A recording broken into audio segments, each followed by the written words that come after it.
ভাই, আমার নাম সানোয়ার আর আমি ঢাকায় থাকি। আজ আমি আপনাকে যে ঘটনাটা শোনাবো সেটি আমি শুনেছিলাম আমার বাবার কাছে। পেশায় আমার বাবা একজন শিক্ষক। আমার বাবা ঘটনাটি শুনেছিলেন তার স্কুলের এক দারোয়ান চাচার কাছে। ঘটনাটি দারোয়ান চাচার এলাকার একজনের ঘটনা, যার সাথে ঘটেছিল। তার নাম মুজিবর। আমি ঘটনাটি আপনাকে ঠিক মুজিবর আঙ্কেলের ভাষ্যমতে লিখে পাঠাচ্ছি। বলছেন মুজিবর, সেদিন রাতটা ছিল অন্যরকম। আকাশ যেন তার সবটুকু অভিমান জলের ধারায় ছড়িয়ে দিচ্ছিল। বৃষ্টির এমন তোড় আমি আমার এই 40 বছরের জীবনে কমই দেখেছি। মনে হচ্ছিল যেন আকাশটা ফুটো হয়ে গেছে, আর সেই ফুটো দিয়ে সমস্ত জল পৃথিবীতে নেমে আসছে।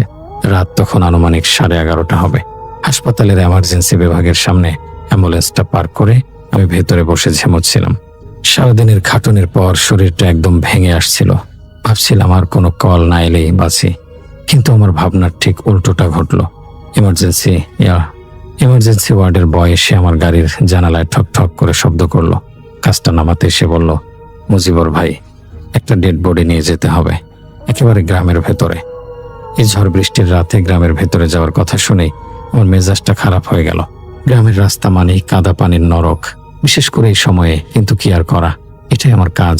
পেটের দায়ে এই কাজ ছাড়ার উপায় নেই। আমি দীর্ঘশ্বাস ফেলে গাড়ি থেকে নামলাম। ওয়ার্ডের ভেতরে গিয়ে দেখি সাদা কাপড়ে মোড়ানো একটা অবয়ব ট্রলিতে শোয়ানো আছে। পাশে দুজন লোক দাঁড়িয়ে, সম্ভবত মৃতের আত্মীয়। তাদের চোখ মুখ দেখে বোঝা যাচ্ছিল তারা কতটা শোকাহত। মৃত ব্যক্তি একজন বৃদ্ধ, বয়স 70-এর কাছাকাছি, স্বাভাবিকভাবেই মারা গেছেন। হাসপাতালের ফর্মালিটিস শেষ করে বডিটা অ্যাম্বুলেন্সে তোলার ব্যবস্থা করা হলো। আমি আর ওয়ার্ড বয় মিলে ধরাধরি করে স্ট্রেচারটা অ্যাম্বুলেন্সের পেছনের অংশে সাবধানে রাখলাম। মৃতের আত্মীয় দুজন আমার পাশের সিটে বসতে চাইল, কিন্তু নিয়ম অনুযায়ী ড্রাইভারের কেবিনে একজনের বেশি বসার অনুমতি নেই। তাই একজন আমার পাশে বসলো, অন্যজন একটা সিএনজি নিয়ে আমাদের অনুসরণ করবে বলে ঠিক হলো। গাড়ি যখন হাসপাতাল চত্বর ছাড়িয়ে মূল রাস্তায় উঠলো, তখন বৃষ্টির বেগ যেন আরো বেড়ে গেল। গাড়ির ওয়াইপার দুটো পাগলের মতো কাছের ওপর অবিরাম চললেও সামনের রাস্তা পরিষ্কারভাবে দেখা যাচ্ছিল না। হেডলাইটের আলো বৃষ্টির ধারা ভেদ করে সামান্য দূরেই হারিয়ে যাচ্ছিল।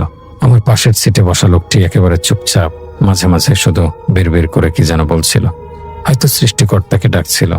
শহরের রাস্তা পেরিয়ে যখন আমরা গ্রামের সংযোগ সড়কের দিকে মোড় নিলাম, তখন থেকেই আসল বিপত্তি শুরু হলো। পিচ ঢালা রাস্তা শেষ হয়ে মাটির রাস্তা শুরু হতেই গাড়ির গতি কমিয়ে আনতে বাধ্য হলাম। চারদিকে ঘুটঘুটে অন্ধকার।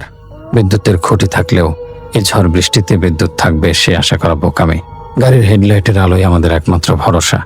সে আলোতে দেখছিলাম রাস্তার দুই পাশে বড় বড় গাছপালা অন্ধকারে দৈত্যের মতো দাঁড়িয়ে আছে। বাতাসের দাপটে তাদের ডালপালা এমনভাবে দুলছিল যেন যে কোনো মুহূর্তে ভেঙে গাড়ির ওপর পড়বে। প্রায় মিনিট 20 চলার পর একটা অদ্ভুত জিনিস খেয়াল করলাম। গাড়ির ভেতরে একটা মিষ্টি গন্ধ ছড়িয়ে পড়েছে। প্রথমে আমি ভাবলাম হয়তো এয়ার ফ্রেশনারের গন্ধ, কিন্তু আমাদের এই পুরনো মডেলের অ্যাম্বুলেন্সে এয়ার ফ্রেশনারের মতো বিলাসিতা নেই। তাহলে গন্ধটা আসছে কোথা থেকে?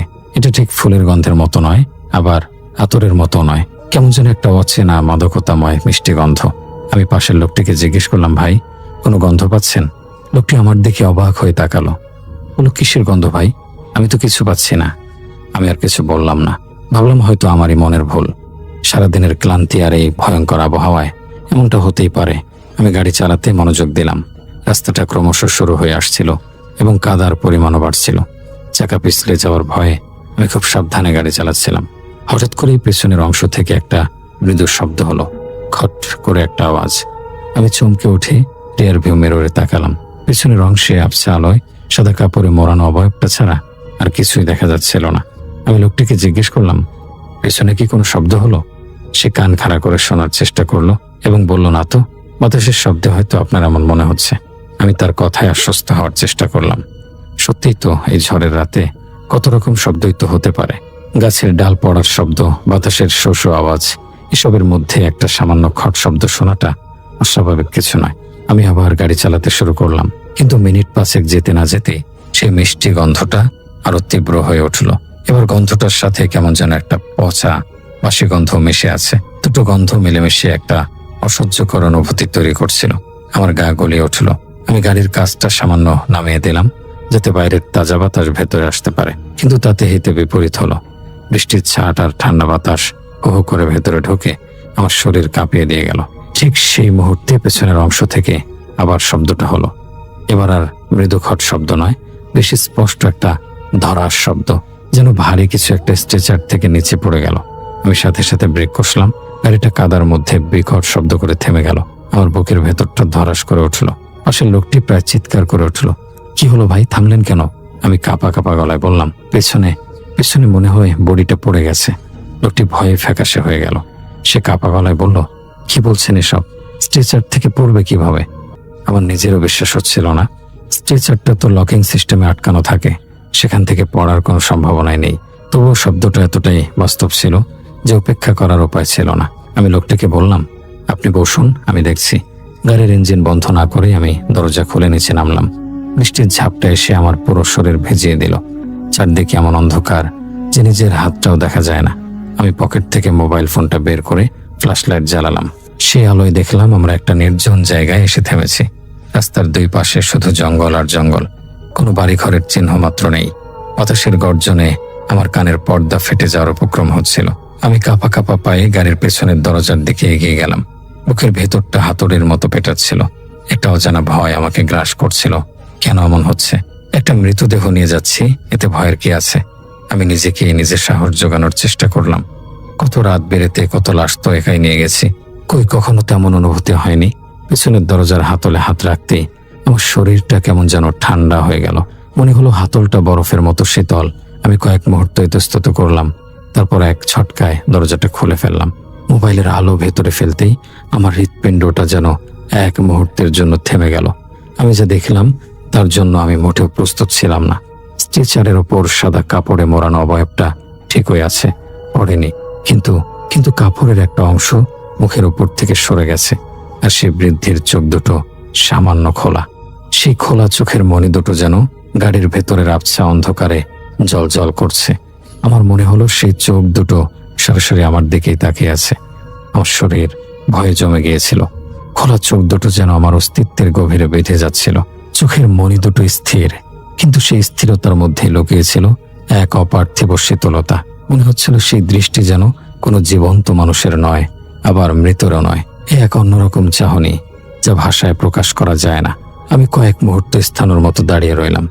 বৃষ্টির জল আমার চুল বেয়ে মুখ বেয়ে গড়িয়ে পড়ছিল, কিন্তু সেদিকে আমার কোনো ভ্রুক্ষেপ ছিল না। আমার সমস্ত চেতনা কেন্দ্রীভূত হয়েছিল সেই দুটি খোলা চোখের ওপর। একটা মৃতদেহের চোখ খোলা থাকতেই পারে, এটা অস্বাভাবিক কিছু নয়, কিন্তু এই পরিবেশ, এই অদ্ভুত গন্ধ আর রহস্যময় শব্দ সব কিছু মিলে আমার যুক্তিবোধকে বিকল করে দিচ্ছিল।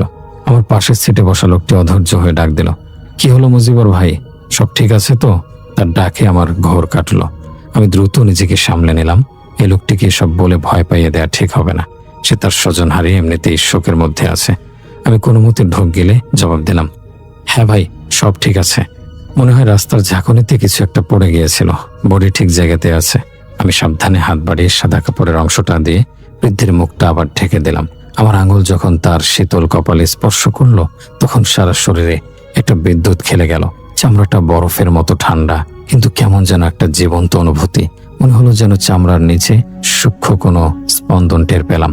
আমি ঝটকা দিয়ে হাতটা সরিয়ে নিলাম। আমার হাত কাঁপছিল। আমি আর এক মুহূর্ত সেখানে দাঁড়ালাম না।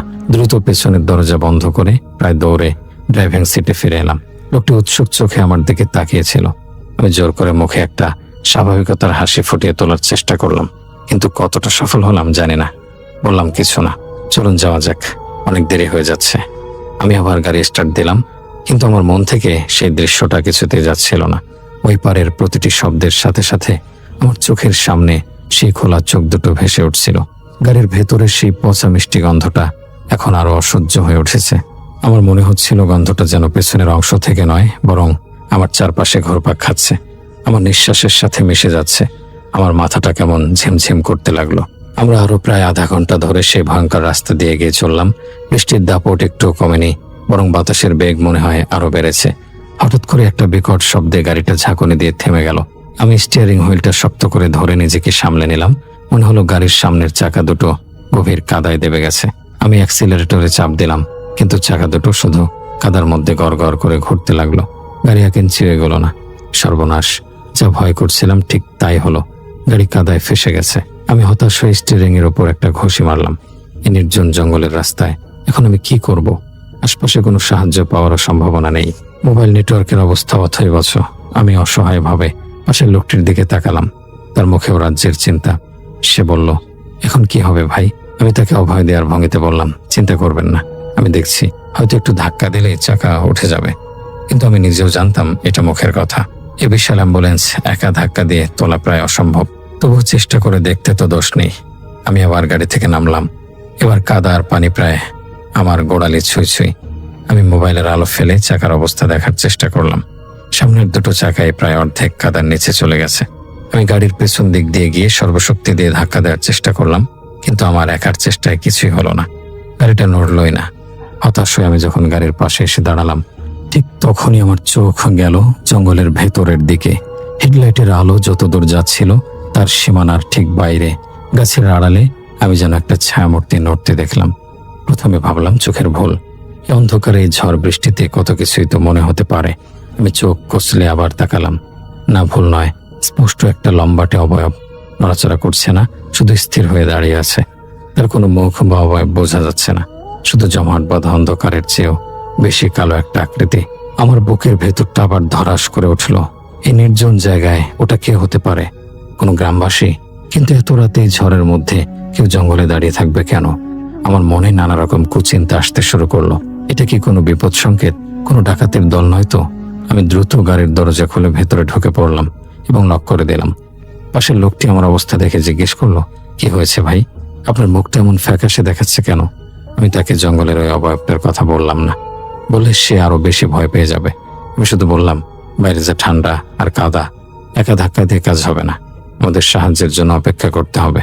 আমরা দুজন চুপচাপ গাড়িতে বসে রইলাম। বাইরে বৃষ্টির ঝমঝম শব্দ আর বাতাসের গর্জন ছাড়া আর কোনো আওয়াজ নেই। আমি বারবার হাড় চোখে জঙ্গলের দিকে তাকাচ্ছিলাম। সেই ছায়া মূর্তিটা এখনো সেখানে দাঁড়িয়ে আছে, এক চুলও নড়েনি, যেন আমাদের দিকেই তাকিয়ে আছে। কেন জানি আমার মনে হতে লাগলো ওই অবয়বটা কোনো সাধারণ মানুষ নয়। ওর দাঁড়িয়ে থাকার ভঙ্গি, ওর নিথরতা, সবকিছুই কেমন অস্বাভাবিক। কিছুক্ষণ পর আমার মেরুদণ্ড দিয়ে একটা ঠান্ডা স্রোত বয়ে গেল। পিছনের অংশ থেকে আবার শব্দ আসছে। এবার আর খটখট বা ধরাস নয়, এবার শব্দটা অন্যরকম, খুব মৃদু কিন্তু তীক্ষ্ণ, যেন কেউ নখ দিয়ে কাঠের বাক্সে আছর কাটছে। খস খস খস খস শব্দটা একটানা হয়েই চলেছে। আমি রিয়ার ভিউ মিররে তাকালাম, কিন্তু কিছুই দেখতে পেলাম না। স্ট্রেচারের ওপরের সাদা কাপড়টা স্থির। আমার পাশের লোকটি ভয়ে আমার হাত চেপে ধরলো। সে ফিসফিস করে বলল, ভাই, এই শব্দটা কিসের? আমি বুঝতে পারলাম শব্দটা সেও শুনতে পাচ্ছে। তার মানে এটা আমার মনের ভুল নয়। আমার গলা শুকিয়ে কাঠ হয়ে গেল। আমি কোনো জবাব দিতে পারলাম না, শুধু তাকিয়ে রইলাম মিররের দিকে। খসখস শব্দটা আস্তে আস্তে তীব্র হচ্ছিল। মনে হচ্ছিল যেন পেছনের অংশে কেউ বা কিছু একটা মরিয়া হয়ে কিছু একটা আঁচড়াচ্ছে। হঠাৎ আমার চোখ গেল গাড়ির ভেতরের ছোট পার্টিশন গ্লাসটার দিকে, যেটা ড্রাইভারের কেবিন আর পেছনের অংশকে আলাদা করে রেখেছে। সেই গ্লাসের ওপর আমি দেখলাম ভেতরের দিক থেকে বাষ্প জমেছে, কিন্তু বাষ্পটা শুধু একটা নির্দিষ্ট জায়গায় জমেছে, ঠিক মানুষের নিঃশ্বাস পড়লে যেমনটা হয়। আর সেই বাষ্পের উপর আমি দেখলাম কয়েকটা লম্বা লম্বা আঁচড়ের দাগ ফুটে উঠেছে। ভেতর থেকে কেউ যেন কাজটা আছড়ে দেওয়ার চেষ্টা করছে। আমার মনে হলো আমার নিঃশ্বাস বন্ধ হয়ে যাবে, কারণ আমি এবং আমার পাশের লোকটি ছাড়া এই গাড়িতে তৃতীয় কোনো জীবিত প্রাণী নেই। তাহলে নিঃশ্বাস আর আঁচড়ের দাগ কার? পার্টিশন গ্লাসের ভেতরের দিকে জমে ওঠা বাষ্প আর তাতে ফুটে ওঠা আঁচড়ের দাগ দেখে আমার শরীরের সমস্ত রক্ত জল হয়ে গিয়েছিল। আমার মুখ দিয়ে কোনো কথা সরছিল না। পাশের লোকটি ভয়ে এমনভাবে আমার হাত চেপে ধরেছিল যে আমার হাতে ব্যথা হচ্ছিল। তার চোখ দুটো ভয়ে বিস্ফারিত। সেও ওই ভয়ঙ্কর দৃশ্যটা দেখছিল। বাইরে প্রকৃতির তাণ্ডব চলছিল, আর ভেতরে চলছিল এক নীরব শীতল আতঙ্ক। সেই খসখস শব্দটা এখন আরো স্পষ্ট, আরো মরিয়া। মনে হচ্ছে যেন কোনো বন্দি প্রাণী তার মুক্তির জন্য শেষ চেষ্টাটুকু করছে। আমার যুক্তিবাদী মন বারবার বলছিল, এটা অসম্ভব, এটা কোনোভাবেই সম্ভব নয়। একটা মৃতদেহ নড়াচড়া করতে পারে না, নিঃশ্বাস ফেলতে পারে না, কাজ আছড়াতে পারে না। নিশ্চয়ই এর কোনো বৈজ্ঞানিক ব্যাখ্যা আছে। হয়তো গাড়ির কম্পনের কারণে এমন শব্দ হচ্ছে, হয়তো তাপমাত্রার তারতম্যের কারণে গ্লাসে বাষ্প জমেছে। আমি নিজেকেই বোঝানোর আপ্রাণ চেষ্টা করছিলাম, কিন্তু আমার হৃৎপিণ্ড সেই যুক্তি মানতে নারাজ ছিল। চোখের সামনে যা দেখছিলাম তাকে অস্বীকার করার কোনো উপায় ছিল না। হঠাৎ করে আচরণের শব্দটা থেমে গেল। চারদিকে এক অস্বাভাবিক নিস্তব্ধতা নেমে এলো। শুধু বৃষ্টির শব্দ আর বাতাসের গর্জন ছাড়া আর কিছুই শোনা যাচ্ছিল না। এই আকস্মিক নীরবতা যেন আরো বেশি ভয়ঙ্কর। আমি আর আমার সঙ্গী দুজনই দম বন্ধ করে বসেছিলাম। কি হতে চলেছে সে আশঙ্কায় আমাদের দুজনেরই শরীর শক্ত হয়ে গিয়েছিল। কয়েক মুহূর্ত পর আমাদের দুজনকেই চমকে দিয়ে পিছনের অংশ থেকে একটা কান্নার আওয়াজ ভেসে এলো, কিন্তু সেটা কোনো স্বাভাবিক মানুষের কান্নার মতো নয়। কেমন যেন একটা চাপা ভাঙা ভাঙা গঙ্গানির শব্দ। মনে হচ্ছিল যেন কেউ অনেক কষ্ট করে কাঁদছে, কিন্তু তার গলা দিয়ে স্বর ঠিক মতো বেরোচ্ছে না। একটা ফ্যাস ফ্যাসে ভেজা ভেজা আওয়াজ। সেই আওয়াজ শুনে আমার শরীরের লোম খাড়া হয়ে গেল। এটা কোনোভাবেই আমার শোনার ভুল হতে পারে না। আমার পাশের লোকটি ভয়ে প্রায় জ্ঞান হারানোর মতো অবস্থা। সে বিড়বিড় করে দোয়া দরদ পড়তে শুরু করলো। আমার আর সহ্য হচ্ছিল না। এই অসহনীয় পরিস্থিতি থেকে বেরোনোর জন্য মনটা ছটফট করছিল। আমি মরিয়া হয়ে আবার গাড়ির ইঞ্জিন চালু করার চেষ্টা করলাম। অ্যাক্সিলারেটরে বারবার চাপ দিতে লাগলাম। চাকাগুলো কাদার মধ্যে তীব্র গতিতে ঘুরতে শুরু করলো। কাদা ছিটকে গাড়ির গায়ে আর জানালা এসে পড়তে লাগলো, কিন্তু গাড়ি নড়ল না। ঠিক সেই মুহূর্তে জঙ্গলের দিকে আমার আবার চোখ গেল। হেডলাইটের আলোয় আমি দেখলাম সেই ছায়া মূর্তিটা আর আগের জায়গায় নেই। সেটা গাছের আড়াল থেকে বেরিয়ে রাস্তার কিনারা এসে দাঁড়িয়েছে। দূরত্বটা আগের চেয়ে অনেক কমে গেছে। এখন আমি তার আকৃতিটা আরো কিছুটা স্পষ্ট দেখতে পাচ্ছি। অস্বাভাবিক লম্বা একটা অবয়ব। হাত পাগুলো শরীরের তুলনায় বেমানান রকমের সরু আর লম্বা। সেটার কোনো মুখ দেখা যাচ্ছে না, শুধু অন্ধকারের একটা পিণ্ড। কিন্তু আমার কেন জানি মনে হচ্ছিল সেই ছায়া মূর্তিটা আমাদের দিকেই তাকিয়ে আছে। শুধু তাই নয়, আমার আরো মনে হলো জঙ্গলের আরো গভীর থেকে ওর মতো আরো কয়েকটা অবয়ব যেন বেরিয়ে আসছে। একটা নয়, দুটো, তিনটে। হেডলাইটের আলোর সীমানায় তাদের নড়াচড়া টের পাওয়া যাচ্ছিল। তারা এগিয়ে আসছে না, শুধু দাঁড়িয়ে আমাদের পর্যবেক্ষণ করছে। আমার গলা শুকিয়ে কাঠ। আমি বুঝতে পারছিলাম আমরা খুব খারাপভাবে ফেঁসে গেছি। ভেতরে এক ভয়ঙ্কর ঘটনা ঘটছে, আর বাইরে ঘিরে ধরেছে একদল রহস্যময় অবয়ব। এই দুটো ঘটনার মধ্যে কি কোনো যোগসূত্র আছে, নাকি দুটোই আলাদা? আমার মাথা কাজ করা বন্ধ করে দিয়েছিল। পিছনের সেই গঙ্গানির শব্দটা তখন আরো বেড়েছে। তার সাথে যোগ হয়েছে নতুন একটা শব্দ, ধূপ ধূপ ধূপ, যেন কেউ বা কিছু একটা পিছনের দরজায় ভেতর থেকে ধাক্কা দিচ্ছে। মৃদু ধাক্কা, কিন্তু খুব নিয়মিত ছন্দে। প্রতিটি ধাক্কার সাথে সাথে অ্যাম্বুলেন্সের পেছনের অংশটা হালকা কেঁপে উঠছিল। আমি রিয়ার ভিউ মিররের দিকে তাকাতে সাহস পাচ্ছিলাম না। আমার ভয় হচ্ছিল তাকালেই হয়তো এমন কিছু দেখে ফেলবো যা দেখার পর আমার মানসিক স্থিতি আর ঠিক থাকবে না। পাশের লোকটি তখন বাচ্চাদের মতো কাঁদছে। সে বারবার বলছিল, ভাই গাড়ি চালান, দোহাই লাগে আপনার, গাড়ি চালান, এখান থেকে চলুন। আমি তাকে কি করে বোঝাই যে আমার পক্ষে গাড়ি চালানো সম্ভব নয়। আমি অসহায়ভাবে স্টিয়ারিং ধরে বসে রইলাম। আমার মনে হচ্ছিল সময় যেন থেমে গেছে। প্রতিটি মুহূর্ত যেন 1 ঘন্টার সমান। পিছনের দরজায় ধাক্কার শব্দটা ক্রমশ জোরালো হচ্ছিল। ধূপ ধাপ ধূপ ধাপ। এবার ধাক্কার সাথে সাথে পুরো গাড়িটাই নড়ে উঠছিল। আমার মনে হচ্ছিল আর কয়েকটা ধাক্কা দিলেই হয়তো পেছনের দরজার লক ভেঙে যাবে। তারপর যা ঘটলো তা আমার জীবনের সবচেয়ে ভয়ঙ্কর অভিজ্ঞতা। পেছনের সেই চাপা গঙ্গানির শব্দটা হঠাৎ করে বদলে গেল। একটা তীব্র কর্কশ চিৎকারে পরিণত হলো সেটা। কিন্তু সেই চিৎকার কোনো মানুষের গলার স্বর নয়। কেমন যেন একটা যান্ত্রিক ঘর ঘরে আওয়াজ, যেন একটা পুরনো মরিচা পড়া যন্ত্রকে জোর করে চালানোর চেষ্টা করা হচ্ছে। সেই বিকট চিৎকার আমাদের দুজনের কানের পর্দায় গিয়ে আঘাত করলো। আমরা দুজনেই 2 হাত দিয়ে কান চেপে ধরলাম। চিৎকারটা থামাতেই পেছনের অংশে একটা প্রচন্ড শব্দ হলো। ধরাম ধরাম করে একটা আওয়াজ, যেন খুব ভারী কিছু একটা সবেগে মেঝের ওপর আছড়ে পড়লো। আমি ভয়ে চমকে উঠে রিয়ার ভিউ মিররে তাকিয়ে ফেললাম, আর তাকিয়েই আমার রক্ত হিম হয়ে গেল। আমি দেখলাম স্ট্রেচারটা উল্টে পড়ে আছে, আর তার পাশে সাদা কাপড়টা একটা দলা পাকানো অবস্থায় পড়ে আছে। আর স্ট্রেচারের ওপর কেউ নেই, পিছনের অংশটা খালি। আমার মাথা ভো ভো করতে লাগলো। আমি কি দেখছি এসব? বডিটা গেল কোথায়? তাহলে কি ওটা দরজা দিয়ে বাইরে বেরিয়ে গেছে? কিন্তু পিছনের দরজা তো ভেতর থেকে বন্ধ। তাহলে? আমার ভাবনার মাঝেই গাড়ির ছাদে একটা প্রচন্ড আঘাত হলো। দম করে একটা শব্দ, মনে হলো খুব ভারী কিছু একটা ছাদের উপর এসে পড়েছে। গাড়িটা সেই আঘাতে দুলে উঠলো। আমরা দুজন ভয়ে চিৎকার করে উঠলাম। ছাদের উপর থেকে তখন খচর মচর শব্দ আসতে শুরু করলো, যেন কেউ বা কিছু একটা ছাদের উপর দিয়ে হেঁটে যাচ্ছে। তার হাঁটার ভঙ্গিটা স্বাভাবিক নয়, কেমন যেন টেনে টেনে ঘষ্টে ঘষ্টে চলার শব্দ। আমার আর কোনো সন্দেহ রইল না, ভেতরের সেই খারাপ জিনিসটা কোনোভাবে বেরিয়ে এখন গাড়ির ছাদে উঠে পড়েছে। আর বাইরের সেই ছায়ামূর্তিগুলো, তারা যেন মুহূর্তের জন্য অপেক্ষা করছিল। আমি হেডলাইটের আলোতে দেখলাম তারা আর দাঁড়িয়ে নেই। তারা খুব ধীর পায়ে নিঃশব্দে আমাদের অ্যাম্বুলেন্সের দিকে এগিয়ে আসছে। তাদের হাঁটার ভঙ্গি অদ্ভুত, যেন তাদের শরীরে কোনো হাড় নেই, রাবারের পুতুলের মতো হেলে দুলে এগিয়ে আসছে তারা। আমার মনে হলো আমি আমার জীবনের শেষ মুহূর্তগুলো প্রত্যক্ষ করছি। ভেতরে বাইরে দুই দিক থেকেই আমরা আক্রান্ত। এই ফাঁদ থেকে বাঁচার আর কোনো উপায় নেই। গাড়ির ছাদে সেই ঘষ্টে চলার শব্দটা আমার স্নায়ুর ওপর চূড়ান্ত আঘাত হানছিল। প্রতিটি শব্দ যেন আমার মগজের ভেতরে হাতুড়ির মতো বাড়ি মারছিল। আমার পাশের লোকটি ততক্ষণে ভয়ে প্রায় আধমরা। তার মুখ দিয়ে কোনো কথা বেরোচ্ছে না, শুধু চোখ দুটো কোটর থেকে বেরিয়ে আসার উপক্রম। আমরা দুজনই পাথরের মতো শক্ত হয়ে বসেছিলাম। বাইরের সেই ছায়ামূর্তিগুলো ধীর স্থির গতিতে এগিয়ে আসছিল। তাদের এগিয়ে আসার ভঙ্গিতে কোনো তাড়াহুড়ো নেই, আছে এক ধরনের নিশ্চিত বিজয়ের ভাব, যেন তারা জানে শিকার তাদের নাগালের মধ্যেই আছে এবং পালানোর কোনো পথ নেই। আমার মাথা তখন দ্রুত কাজ করার চেষ্টা করছিল। এই পরিস্থিতি থেকে বেরোতে হলে কিছু একটা করতেই হবে। বসে থাকলে মৃত্যু নিশ্চিত, কিন্তু কি করব? গাড়ি কাদায় আটকে আছে। পেছনের অংশে যা ছিল তা এখন গাড়ির ছাদে, আর বাইরে অপেক্ষা করছে একদল অচেনা অবয়ব। কোনো উপায়ন্তর না দেখে আমি শেষ চেষ্টা হিসেবে আবার গাড়ির ইঞ্জিনে স্টার্ট দিলাম। এবার আমি গিয়ার পরিবর্তন করে রিভার্স গিয়ারে দিলাম। আমার মাথায় একটা বুদ্ধি খেলে গেল। সামনে যখন এগোতে পারছি না, তখন পেছনে চেষ্টা করে দেখতে দোষ কি। আমি অ্যাক্সিলারেটরের সর্বশক্তি দিয়ে চাপ দিলাম। ইঞ্জিনটা বিকট শব্দে গর্জে উঠল। পেছনের চাকা দুটো কাদার মধ্যে ঘুরতে শুরু করলো। কয়েক মুহূর্তের জন্য মনে হলো কোনো লাভ হবে না, কিন্তু তারপরে একটা প্রচন্ড ঝাঁকুনি দিয়ে গাড়িটা পেছনের দিকে সামান্য সরে এলো। আমার মনে আসার সঞ্চার হলো।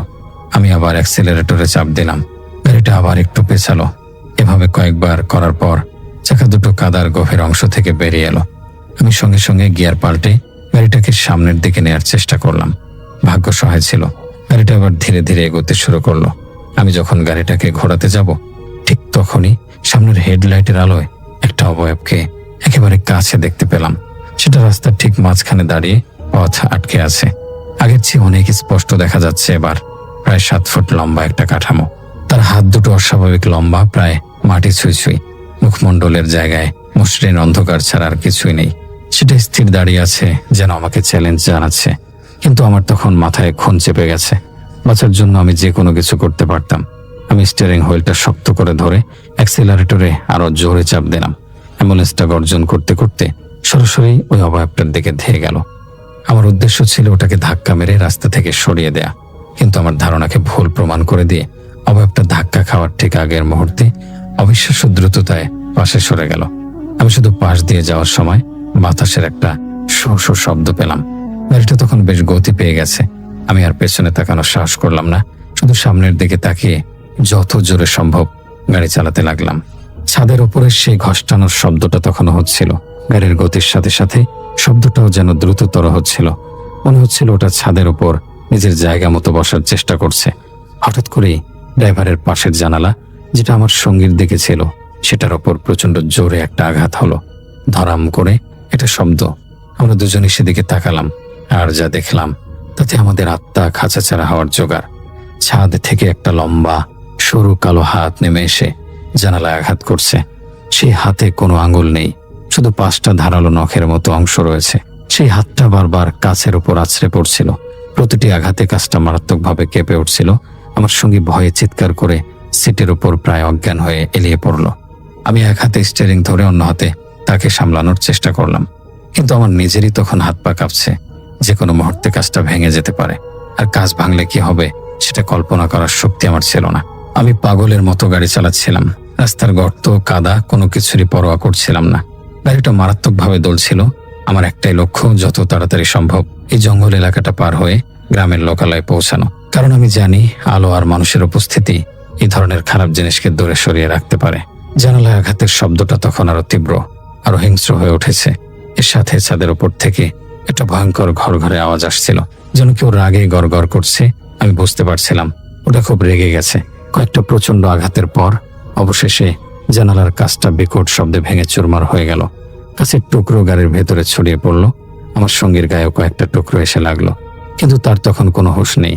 ভাঙা জানালা দিয়ে হু হু করে ঠান্ডা বাতাস আর বৃষ্টির ছাট ভেতরে ঢুকে পড়ল।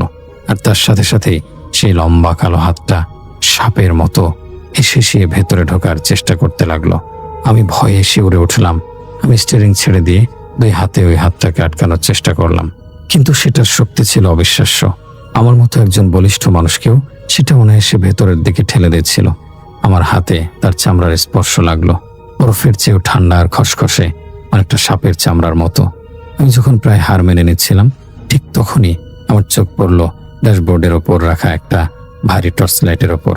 আমি এক ঝটকায় হাতটা সরিয়ে নিয়ে টর্চ লাইটটা তুলে নিলাম এবং সেটার ধারালো মাথা দিয়ে সর্বশক্তি দিয়ে ওই কালো হাতের উপর আঘাত করলাম। একটা, দুটো, তিনটে, পরপর কয়েকটা আঘাত করার পর একটা তীব্র যন্ত্রণাকাতর চিৎকার শোনা গেল। সেই ঘর ঘরে যান্ত্রিক আওয়াজ। হাতটার সঙ্গে সঙ্গে বাইরে বেরিয়ে গেল। আমি এক মুহূর্ত দেরি করলাম না, আমার স্টিয়ারিং ধরে গাড়ির গতি আরো বাড়িয়ে দিলাম। আমার মনে হচ্ছিল আমি যেন নরকের ভেতর দিয়ে গাড়ি চালিয়ে নিয়ে যাচ্ছি। পেছনের দিকে তাকানোর সাহস আমার ছিল না। রিয়ার ভিউ মিররটা আমি হাত দিয়ে ঘুরিয়ে অন্যদিকে করে দিয়েছিলাম। আমি শুধু সামনের দিকে তাকিয়েছিলাম। দূরে, খুব দূরে আমি একটা আলোর বিন্দু দেখতে পেলাম, হ্যারিকেনের আলো। আমার বুকে যেন প্রাণ ফিরে এলো। গ্রাম আর বেশি দূরে নয়। গাড়ি যখন গ্রামের প্রথম বাড়িটার কাছাকাছি পৌঁছালো, তখন ছাদের ওপরের শব্দটা আর বাইরের সেই ভয়ঙ্কর পরিবেশটা হঠাৎ করে উধাও হয়ে গেল। সব আগের মতো শান্ত হয়ে গেল। শুধু ঝুমঝুম বৃষ্টির শব্দ ছাড়া আর কিছুই শোনা যাচ্ছিল না। আমি গাড়িটা একটা বড় গাছের নিচে থামালাম। আমার পুরো শরীর থরথর করে কাঁপছিল, জামা কাপড় ভিজে জবজব করছে। আমি কয়েক মিনিট স্তব্ধ হয়ে বসে রইলাম। কি ঘটে গেল আমার সাথে? এটা কি সত্যি ছিল নাকি আমার মনের বিভ্রম? কিন্তু ভাঙা জানালা, কাচের টুকরো আর আমার সঙ্গীর অজ্ঞান অবস্থা, সবই তো বাস্তব। আমি কাঁপা কাঁপা হাতে গাড়ি থেকে নামলাম। মৃতের বাড়ির লোকেরা আলো নিয়ে এগিয়ে এলো। তারা গাড়িটা দেখে এবং আমাদের অবস্থা দেখে অবাক হয়ে গেল। আমি তাদেরকে কিছু বলার মতো অবস্থায় ছিলাম না। শুধু ইশারায় পেছনের দরজাটা খুলতে বললাম। আমার নিজের আর খোলার সাহস ছিল না। আমার ভয় হচ্ছিল দরজা খুললে হয়তো দেখব ভেতরটা খালি। কিন্তু যখন তারা দরজাটা খুলল, আমি আর তারা সবাই অবাক হয়ে গেলাম। স্ট্রেচারটা সোজা হয়ে আছে, তার উপর সাদা কাপড়ে ঢাকা অবয়বটা ঠিক সেভাবেই শোয়ানো আছে যেভাবে আমি হাসপাতাল থেকে এনেছিলাম। মুখের কাপড়টাও ঢাকা, কোনো কিছু এলোমেলো হয়নি, যেন কিছুই ঘটেনি। শুধু গাড়ির ভেতরে সেই পচা মিষ্টি গন্ধটা আগের মতোই তীব্রভাবে রয়ে গেছে। পেছনের অংশে সবকিছু আগের মতো পরিপাটি দেখে আমি স্তব্ধ হয়ে গেলাম। আমার নিজের চোখকে বিশ্বাস করতে পারছিলাম না। স্ট্রেচারটা সোজা, সাদা কাপড়ে মোড়ানো অবয়বটা স্থির শান্ত। অথচ কিছুক্ষণ আগেই আমি নিজের চোখে স্ট্রেচার উল্টে পড়তে দেখেছি সাদা কাপড়টা দলা পাকিয়ে পড়ে থাকতে। আর তারপরের সেই ভয়ঙ্কর ঘটনাগুলো, গাড়ির ছাদে হাঁটা, জানালা ভাঙা, সেই কালো হাতের আক্রমণ, এসব কি তাহলে আমার কল্পনা ছিল? কিন্তু গাড়ির ভাঙা জানালাটা তো স্পষ্ট প্রমাণ হিসেবে রয়ে গেছে। আমার পাশে অজ্ঞান হয়ে পড়ে থাকা মৃতের আত্মীয়টিও তো সাক্ষী। তাহলে পেছনের অংশটা এমন নিখুঁতভাবে আগের অবস্থায় ফিরে এলো কিভাবে? মৃতের বাড়ির লোকেরা অ্যাম্বুলেন্সের অবস্থা দেখে নানা প্রশ্ন করতে শুরু করলো। গাড়ির এই অবস্থা কেন? জানালার কাজ ভাঙলো কিভাবে? তোমাদের দুজন কেমন বিধ্বস্ত দেখাচ্ছে কেন? হাজারো প্রশ্ন। কিন্তু আমি কোনো উত্তর দেওয়ার মতো মানসিক অবস্থায় ছিলাম না। আমার গলা দিয়ে স্বর বেরোচ্ছিল না। আমি শুধু ফ্যাল করে তাকিয়েছিলাম অ্যাম্বুলেন্সের পেছনের অংশের দিকে। আমার মনে হচ্ছিল ওই সাদা কাপড়ের নিচে যা আছে তা কোনো সাধারণ মৃতদেহ নয়, ওটা অন্য কিছু, একটা ভয়ঙ্কর অশুভ জিনিস যা নিজের রূপ পরিবর্তন করতে পারে, যা মানুষের মনকে বিভ্রান্ত করতে পারে। গ্রামের কয়েকজন যুবক এগিয়ে এসে স্ট্রেচারটা নামানোর জন্য প্রস্তুতি নিল। আমি দূরে সরে দাঁড়ালাম। আমার আর ওই জিনিসের কাছে যাওয়ার বিন্দুমাত্র ইচ্ছা ছিল না। আমি দেখলাম তারা খুব সাবধানে স্ট্রেচারটা নামিয়ে বাড়ির ভেতরে নিয়ে যাচ্ছে। যাওয়ার সময় একজনের হাত লেগে অসাবধানতাবশত মুখের ওপরের কাপড়টা সামান্য সরে গেল। আমি দূর থেকে দেখলাম বৃদ্ধের মুখটা শান্ত, সৌম্য, চোখ দুটো বন্ধ। সে ভয়ঙ্কর খোলা চোখের কোনো চিহ্নই নেই, যেন তিনি গভীর ঘুমে আচ্ছন্ন। আমার পাশের সঙ্গীটির তখনও জ্ঞান ফেরেনি। গ্রামের কয়েকজন লোক তার চোখ মুখে পানি ছিটিয়ে তাকে সুস্থ করার চেষ্টা করছিল। কিছুক্ষণ পর তার জ্ঞান ফিরল। জ্ঞান ফিরে সে ওরে বাপরে বলে এক চিৎকার দিয়ে লাফিয়ে উঠল। তার চোখ মুখের আতঙ্ক দেখে বোঝা যাচ্ছিল সেও সেই ভয়ঙ্কর ঘটনার প্রতিটি মুহূর্ত মনে করতে পারছে। সে বিড়বিড় করে বলছিল, ওই হাত, ওই কালো হাত, ওটা আমাদের মেরে ফেলতো। গ্রামবাসীরা তার কথা কিছু বুঝতে পারছিল না। তারা ভাবছিল হয়তো শোকের কারণে তার মাথা খারাপ হয়ে গেছে। তারা তাকে ধরে বাড়ির ভেতরে নিয়ে গেল। আমি একা বাইরে দাঁড়িয়ে রইলাম। বৃষ্টিটা তখন ধরে এসেছে, টিপটিপ করে পড়ছে। চারপাশের পরিবেশটা শান্ত হয়ে এলেও আমার ভেতরের ঝড়টা একটুও কমেনি। মৃতের পরিবারের একজন বয়স্ক লোক আমার কাছে এগিয়ে এলেন। তিনি আমার কাঁধে হাত রেখে বললেন, বাবা, তোমার অনেক কষ্ট হলো। এই দুর্যোগের রাতে এত দূর এলে, কি হয়েছিল রাস্তায়?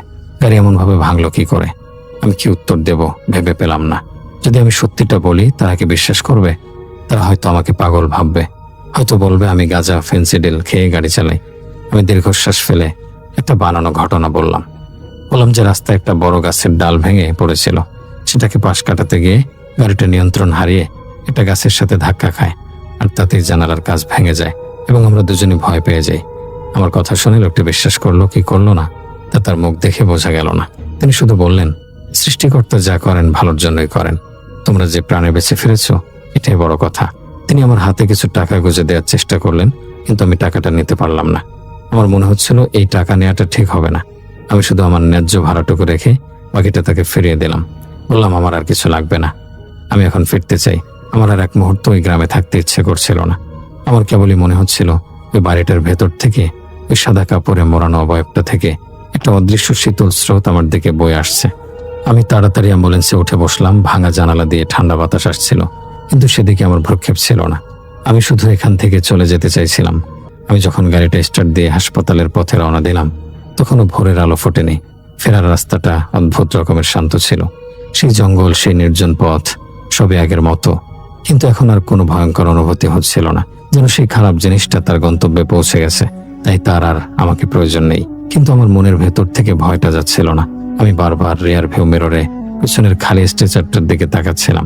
আমার মনে হচ্ছিল যেন এখনো কেউ ওখানে শুয়ে আছে, অদৃশ্য কেউ। প্রায় 1.5 ঘন্টার রাস্তা পেরিয়ে আমি যখন হাসপাতালের চত্বরে এসে গাড়িটা পার্ক করলাম, তখন ভোরের আজান শোনা যাচ্ছে। হাসপাতালের পরিবেশ শান্ত ও নীরব।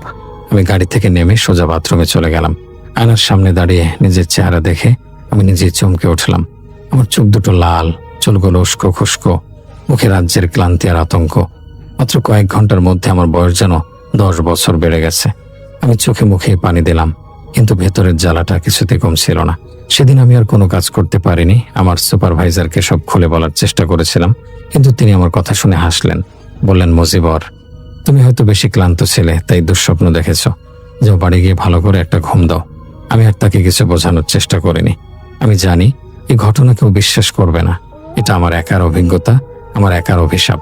সেই রাতের পর থেকে আমি আর কখনো একা লাশ নিয়ে গ্রামের দিকে যাই না। বিশেষ করে বর্ষার রাতে, যখনই আকাশ কালো করে বৃষ্টি নামে, আমার বুকের ভেতরটা কেঁপে ওঠে। আমার চোখের সামনে ভেসে ওঠে সে নির্জন রাস্তা, জঙ্গলের ধারের ছায়ামূর্তিগুলো, গাড়ির ছাদে সে ভয়ঙ্কর হাঁটার শব্দ, আর ভাঙা জানালা দিয়ে এগিয়ে আসা সেই কালো নখওয়ালা হাত। আমি জানি না সেদিন আমি কিসের সম্মুখীন হয়েছিলাম। ওটা কোনো অশরীরী আত্মা বা ভূত প্রেত ছিল কিনা আমি জানি না, কারণ আমি এসবে বিশ্বাস করি না। কিন্তু আমি এটুকু জানি, ওটা একটা খারাপ জিনিস ছিল, একটা ভয়ানক অবয়ব যার উদ্দেশ্য ভালো ছিল না। আজও আমি অ্যাম্বুলেন্স চালাই, কত রোগী, কত মৃতদেহ নিয়ে যাই, কিন্তু সেই রাতের ঘটনা আমার জীবনকে চিরদিনের জন্য বদলে দিয়েছে। আমি এখন অন্ধকারকে ভয় পাই, নির্জনতাকে ভয় পাই, আর সবচেয়ে বেশি ভয় পাই বৃষ্টির রাতকে।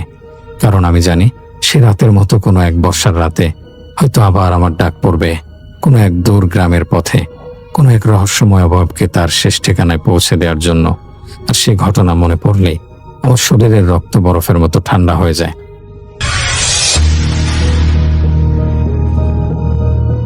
একদিন এলাকার মেম্বার এই লতিফ চাচাকে ডেকে পাঠান। তাকে ওই এলাকার নির্দিষ্ট একটা বাজারের কিছু দোকানে চৌকিদারি করার জন্য বলা হয়। অনেক জায়গায় নাকি এটাকে ফৌজদারি বলা হয় আর কি। রাতের বেলা বাজারের দোকানপাটগুলো দেখাশোনা করা, এটা একটা নতুন দায়িত্ব হবে, কিছু টাকাও পাওয়া যাবে। উনি এক কথায় রাজি হয়ে যান। বেশ খুশি হয়েছেন এই ভেবে যে দিনের বেলায় কিছুটা ঘুমাবেন, জমিতে চাষবাস করবেন, রাতের বেলা চৌকিদারি করবেন। তবে এই বিষয়টা যখন পরিবারের সদস্যরা জানতে পারলেন, লতিফ মিয়ার মা বাবাও রাজি ছিলেন না, লতিফ মিয়ার স্ত্রীও রাজি ছিলেন না। তারা বলেছিলেন যে আল্লাহ যতটুকু দিচ্ছেন আমরা তো চলতে পারছি, হ্যাঁ কষ্ট হচ্ছে, কিন্তু তাই বলে রাতের বেলা ডিউটি করা এটা দরকার নেই। কিন্তু লতিফ মিয়া সাহসী মানুষ ছিলেন, কৌতূহলীও ছিলেন, এক কথার মানুষ ছিলেন। পরিবারের সদস্যরা বেঁকে বসেছেন, তবুও লতিফ মিয়া বললেন যে মেম্বার সাহেবকে কথা দিয়ে আসছি, এখন কিভাবে গিয়ে না করি। তখন উনি কী বা মনে করবেন, ঠিক আছে কাজ যখন নিয়েছি কিছুদিন করি, তারপর না হয় দেখা যাবে। কি আর করা, পরিবারের সদস্যরা সম্মতি দিলেন। 2-1 মাস কেটে গেল কোনো সমস্যা ছাড়াই। লতিফ মিয়া ভালোভাবেই উনি ওনার দায়িত্ব পালন করছিলেন। এক রাতে লতিফ মিয়া রাতের খাওয়া দাওয়া সেরে এই চৌকিদারি করার উদ্দেশ্যে বাড়ি থেকে রওনা দিয়েছেন। সেদিন অবশ্য তার বেশ দেরি হয়ে গিয়েছিল। তিনি হারিকেন হাতে আর হাতে আর একটা লাঠি নিয়েছেন, বেশ বড়সড় বাঁশের লাঠি। এগুলো নিয়ে বেরিয়ে পড়েছেন। বাজারে যাওয়ার পর দোকানগুলো বেশ কয়েকবার ঘুরে দেখেন। বাজারে একটা বড় গাছ ছিল, ওই গাছের নিচে উনি মাঝে মাঝে বসতেন রাতের বেলাতে। কয়েক মাস বসেছেন, কোনো সমস্যা কিন্তু হয়নি। আর ওনার হাতে একটা বাঁশি ছিল, বাঁশিতে ফু দিতেন। উনি যখন বসেছেন তখন হঠাৎ করে একটা শব্দ শুনতে পান। শব্দ শুনতে পাওয়ার পর ওনার হাতের হারিকেনটার আলো একটু বাড়িয়ে দিলেন, আশেপাশে কিছু দেখা যায় কিনা এই চিন্তা করে। তবে এরপর শব্দটা আর শোনা গেল না। তিনি ভাবলেন বিড়াল হবে বোধহয়। একটু পর আবার একই শব্দ শোনা গেল। মনে হলো আগের থেকে শব্দটা বেশ জোরালো হয়েছে, মনে হচ্ছে কেউ কান্না করছে। উনি হাতে লাঠি আর অন্য হাতে হারিকেনটা নিয়ে শব্দের উৎপত্তির স্থলটা খোঁজার চেষ্টা করছিলেন।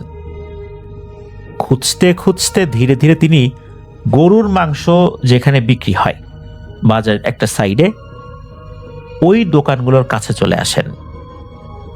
উনি বুঝতে পারলেন ওই কান্নার শব্দটা ওদিক থেকেই আসছে।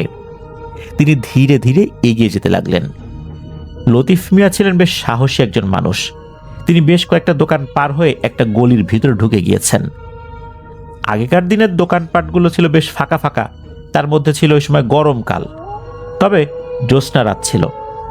আশেপাশের পরিবেশটা বেশ ভালোই দেখা যাচ্ছিল। তিনি আরো এগিয়ে যেতে লাগলেন। হঠাৎ করে দেখতে পেলেন এক রোমহর্ষক দৃশ্য, যা তিনি কল্পনাতেও আনতে পারেননি যে এমন কিছুর মুখোমুখি উনি হতে যাচ্ছেন। উনি দেখতে পেলেন একটা মহিলা, যার চেহারা ছিল খুবই ভয়ঙ্কর।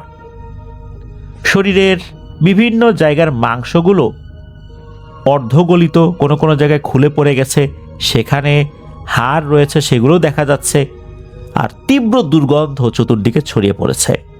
শরীরে কোথাও মাংস আছে, কোথাও নেই। হাত দুটো কঙ্কালের মতো, কোথাও মাংস ঝুলে আছে।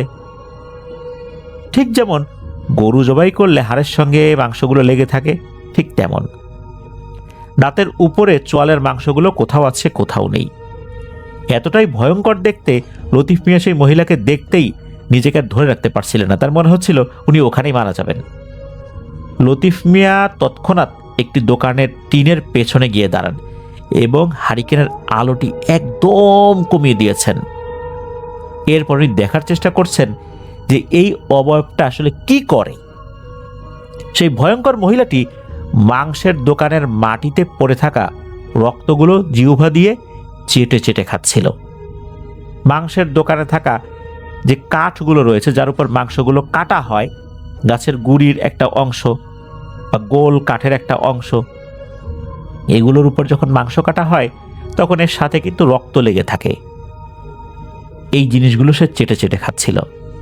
এভাবে বেশ কয়েকটা দোকানের সামনে সেই মহিলা যায় আর একই রকম কাজ করে। শুধু তাই না, নিচে পড়ে থাকা শুকনো রক্তগুলো সে চেটে চেটে খাচ্ছিল। লতিফ সাহেব প্রচণ্ড ভয় পেয়ে যান। এই দৃশ্যগুলো দেখার পর তিনি কখন যে জ্ঞান হারিয়ে ফেলেছেন উনি নিজেও জানেন না।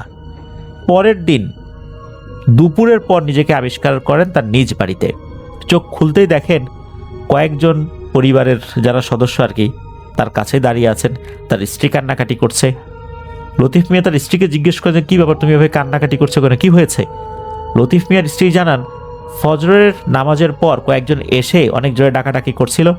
তখন লতিফ মিয়ার স্ত্রী উঠেছেন, লতিফ মিয়ার মা উঠেছেন। উঠে দরজা খুলতেই দেখা গেল যে বেশ কয়েকজন মিলে লতিফ মিয়াকে ধরাধরি করে বাড়িতে নিয়ে এসেছে।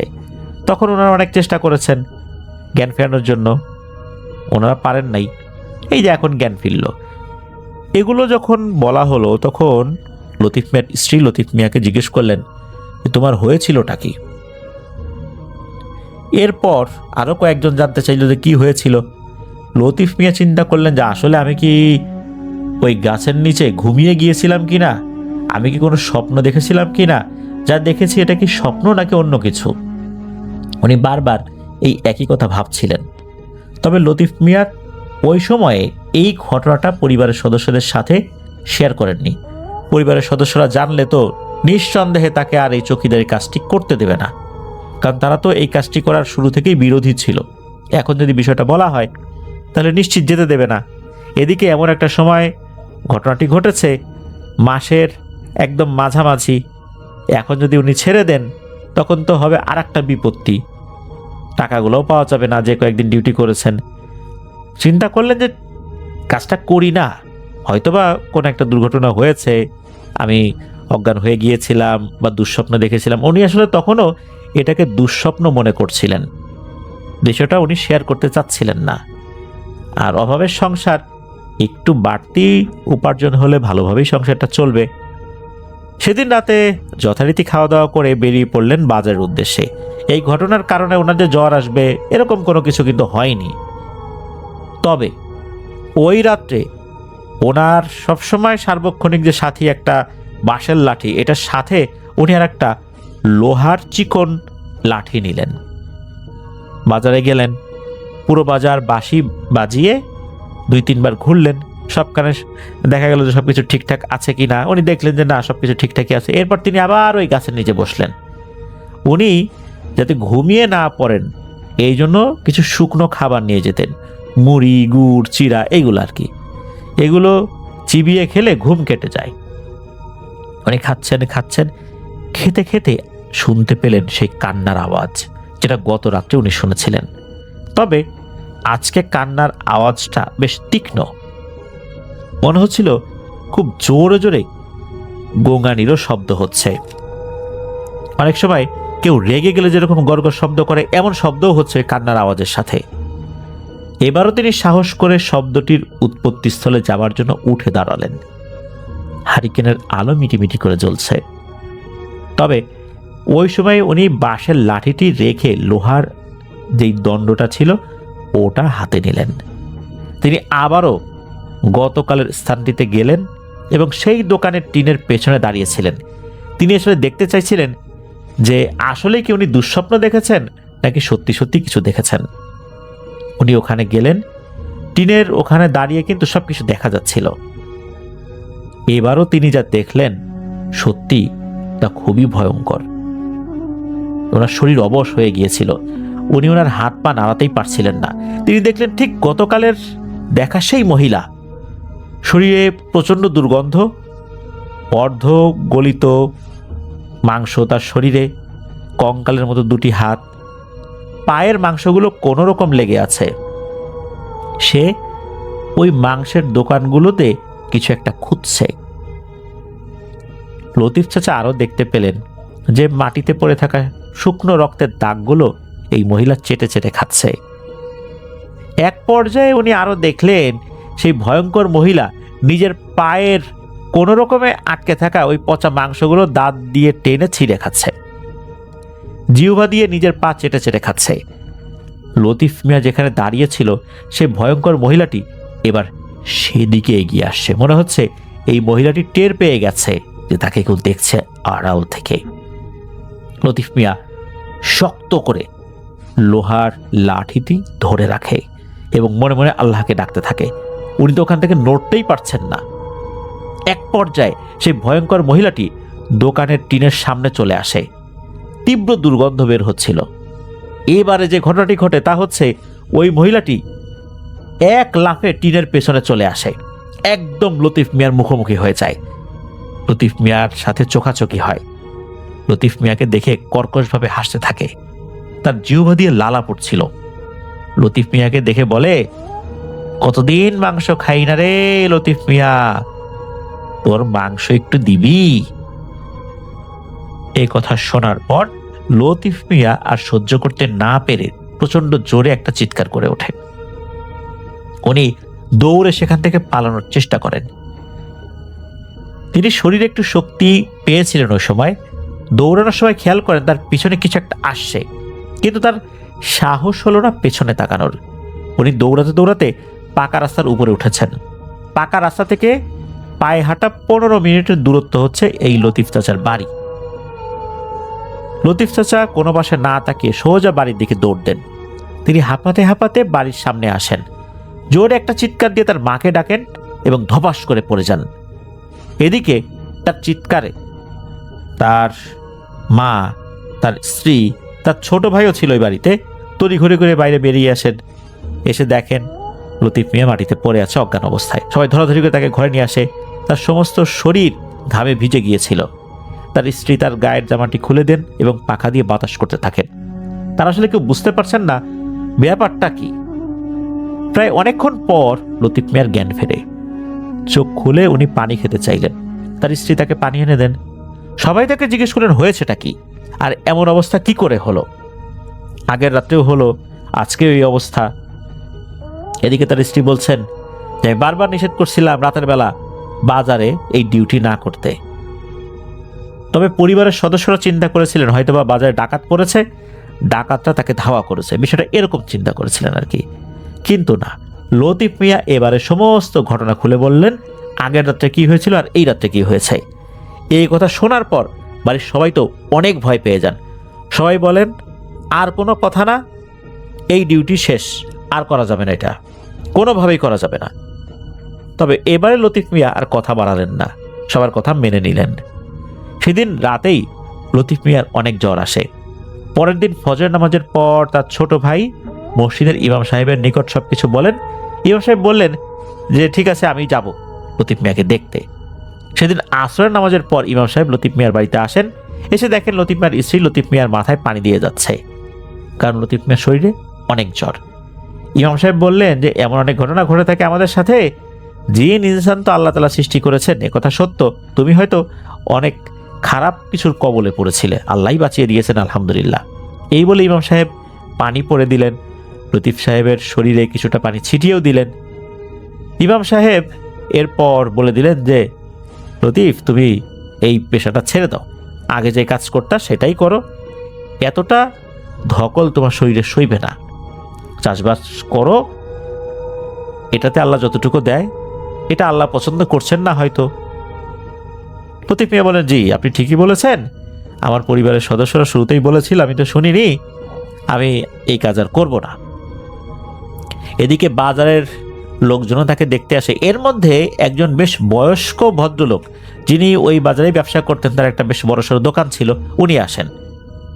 তো উনি এসে লতিফ মিয়ার সাথে কথা বলেন, কুশলাদি বিনিময় করেন। ওই বয়স্ক লোকটির নাম ছিল আব্দুল মান্নান। এই মান্নান চাচা বললেন, আমরা তো অনেক আগে থেকে এই হাটে বেচা কেনা করি, আমরা যা জানি তোমরা তো তা জানো না। লতিফ মিয়া বললেন যে আপনি আসলে কি জানার কথা বলছেন বলেন তো। তখন মান্নান চাচা বললেন যে এই ঘটনা এমন একটা ঘটনা যেটার ফল এখনো সবাই ভোগ করছে, হয়তো ভবিষ্যতেও করবে। তো এই কথা যখন বলা হলো, এর মধ্যে ইমাম সাহেব ও লতিফ সাহেবকে দেখার জন্য চলে আসছেন। সবাই মিলে শুনছেন যে আসলে ঘটনাটা কি। তখন ওই লোক বললেন যে প্রায় 10-12 বছর আগের কথা, একটা মহিলা আসছিল গরুর মাংস কেনার জন্য। তার নাম ছিল আঞ্জু বেগম। তিনি স্থানীয় একটি ধানের চাতালে কাজ করতেন। বাড়িতে ছিল তার এক সন্তান, তার স্বামী আর শাশুড়ি। তার স্বামী ছিলেন বেশ অসুস্থ, এক কথায় তার শরীর অবশ হয়ে গিয়েছিল, প্যারালাইজড অবস্থায় ছিল, কোনো কাজ করতে পারতেন না। কি আর করা, এই আঞ্জু বেগম এবং তার শাশুড়ি মিলে সংসার চালাতেন, বিভিন্ন কাজ করে। সেই সময় অল্প টাকাতেই তাদের সংসার মোটামুটি ভালোই চলে যেত। একদিন তার ছেলে গরুর মাংস খাওয়ার জন্য বায়না ধরেছিল। আঞ্জু বেগম তার ছেলেকে বললেন কাজ শেষ করে হাট থেকে তিনি গরুর মাংস কিনে নিয়ে আসবেন। তার ছেলে ভীষণ খুশি হয়েছিল। তার ছেলের নাম ছিল শিহাব। আঞ্জু বেগম কাজ শেষ করে হাটে যান। তিনি তার শাশুড়িকে বললেন যে বাড়িতে গিয়ে ভাত চুলায় দেন, আমি গরুর মাংস নিয়ে আসব, এরপর রান্না করব। সেই অনুযায়ী তার শাশুড়ির বাড়িতে চলে যায়। আঞ্জু বেগম হাটে যায়। তিনি গরুর মাংসের দাম করতে লাগলেন। তার কাছে যে টাকা ছিল তা দিয়ে আসলে গরুর মাংস কেনা যাচ্ছিল না, কিছু টাকা কম ছিল। ওখানকার একজন ব্যবসায়ী, যিনি গরুর মাংসের ব্যবসা করতেন আর কি, তখন তাকে বললেন যে আপনি হাফ কেজি মাংস দেন। হাফ কেজি মাংস যদি উনি নেনও, তারপরে কিছু টাকা বাকি থাকে। তখন ওই দোকানদার বললেন যে আপনি হাফ কেজি মাংস নেবেন, আপনি একটা কাজ করেন, আপনি বেলা শেষ হলে আসেন, তখন যে মাংসগুলো থাকবে আমি আপনাকে অল্প দামে দিয়ে দিব, এই যে টাকাটা বাকি থাকে, বাকি টাকা আপনাকে দিতে হবে না। আঞ্জু বেগম খুশি হলেন, বলে ঠিক আছে, ততক্ষণ আমি এখানে বসে থাকি। তো এই যে দোকানদার, তাকে বললেন যে ঠিক আছে আপনি বসে থাকেন। কতক্ষণ আর বসে থাকা যায়? আঞ্জু বেগম বাজারের এদিক সেদিক একটু ঘোরাঘুরিও করে আসলেন। এদিকে হাট বেলা শেষ হয়ে গেল, প্রায় সন্ধ্যা ঘনিয়ে এসেছে, মাগরিবের আজান তখনও দেয়নি। আঞ্জু বেগম তখন বললেন যে আসলে বেলা তো শেষ হয়ে যাচ্ছে, আমাকে গোস্তটুকু দিয়ে দিন, আমি বাড়িতে গিয়ে রান্না করবো, আমার ছেলেটা আমার আশায় বসে আছে। দোকানদার বলেছিল না, এখনো হাট বেলা আছে, আর একটু পরে আপনাকে গোস্তটা দেব। এভাবে ধীরে ধীরে সন্ধ্যা পার হয়ে চতুর্দিকে অন্ধকার হয়ে গেল। আঞ্জু বেগম মনে মনে দুঃখ প্রকাশ করতে লাগলেন, এই ভেবে যে আরে আমরা গরিব মানুষ, টাকা থাকলে এতক্ষণ কি আর বসে থাকা লাগে? সেটা অপেক্ষা করছে, ছেলেটা মাংস দিয়ে ভাত খাবে, আজ আমার কাছে টাকা কম আছে বলে এতক্ষণ অপেক্ষা করতে হচ্ছে। এভাবে মন খারাপ করে মনে মনে দুঃখ প্রকাশ করতে করতে একটার সময় একটু বিলাপ করছিলেন। এই বিলাপ যে ওই মাংস বিক্রেতার কানে যায় নাই তা না, তবুও মাংস বিক্রেতা চাচ্ছিলেন যে ওনার কাছে আর কোনো বাকি না থাক, মাংস যতটুকুই থাকে কম বেশি যাই হোক তাকে একবারই দিয়ে দিতে। কারণ উনিও বুঝতে পেরেছিলেন যে এই ভদ্র মহিলার ছেলে, সে একটা আশা করে বসে আছে, এই আধা কেজি মাংস দিয়ে ওই পরিবারের লোকজন কয়জনই বা কয় টুকরোই খেতে পারবে। ওনার উদ্দেশ্য খারাপ ছিল না, এই কারণে উনি আসলে এই আঞ্জু বেগমকে বসিয়ে রেখেছিলেন। এদিকে রাত হয়ে গেছে, আঞ্জু বেগম চিন্তা করছেন যে আর কি মাংস নিতে পারবো। এর ভিতরে সে কান্নাকাটি শুরু করে দেয়। বাড়ির কাছাকাছি একজন ব্যক্তি থাকেন, একজন তার প্রতিবেশী, তার নাম হচ্ছে কাশেম মিয়া। তো কাশেম মিয়া দেখেন যে এই আঞ্জু বেগম বসে আছে, তখন কাশেম মিয়া বলে যে এই আঞ্জু, এখানে কি করিস? রাত হয়ে গেছে, বাড়ি যাবি না? আমি তো বাড়ির দিকে যাচ্ছি, তুইও চল। দোকানদার বলল যে সারা বেলা অপেক্ষা করলেন, আর একটুখানি সবুর করুন, নতুন গরু জবাই করা হয়েছে, কারণ হঠাৎ করে বেশ কিছু লোকজন আসছে, তাদের মাংস লাগবে, তাদের বাড়িতে একটা অনুষ্ঠান আছে, এই জন্য আগের যে মাংসগুলো ছিল আমি দিয়ে দিয়েছি। এই নতুন গরুর মাংস তারা যতটুকু নেবে এরপরও বেশ কিছু মাংস বেঁচে থাকবে, আর ওনাদের কাছে যতটুকু দামে বিক্রি করব তাতে আপনাকে দিলে আমার লস হবে না, আপনি অল্প দামে নিয়ে যেতে পারবেন।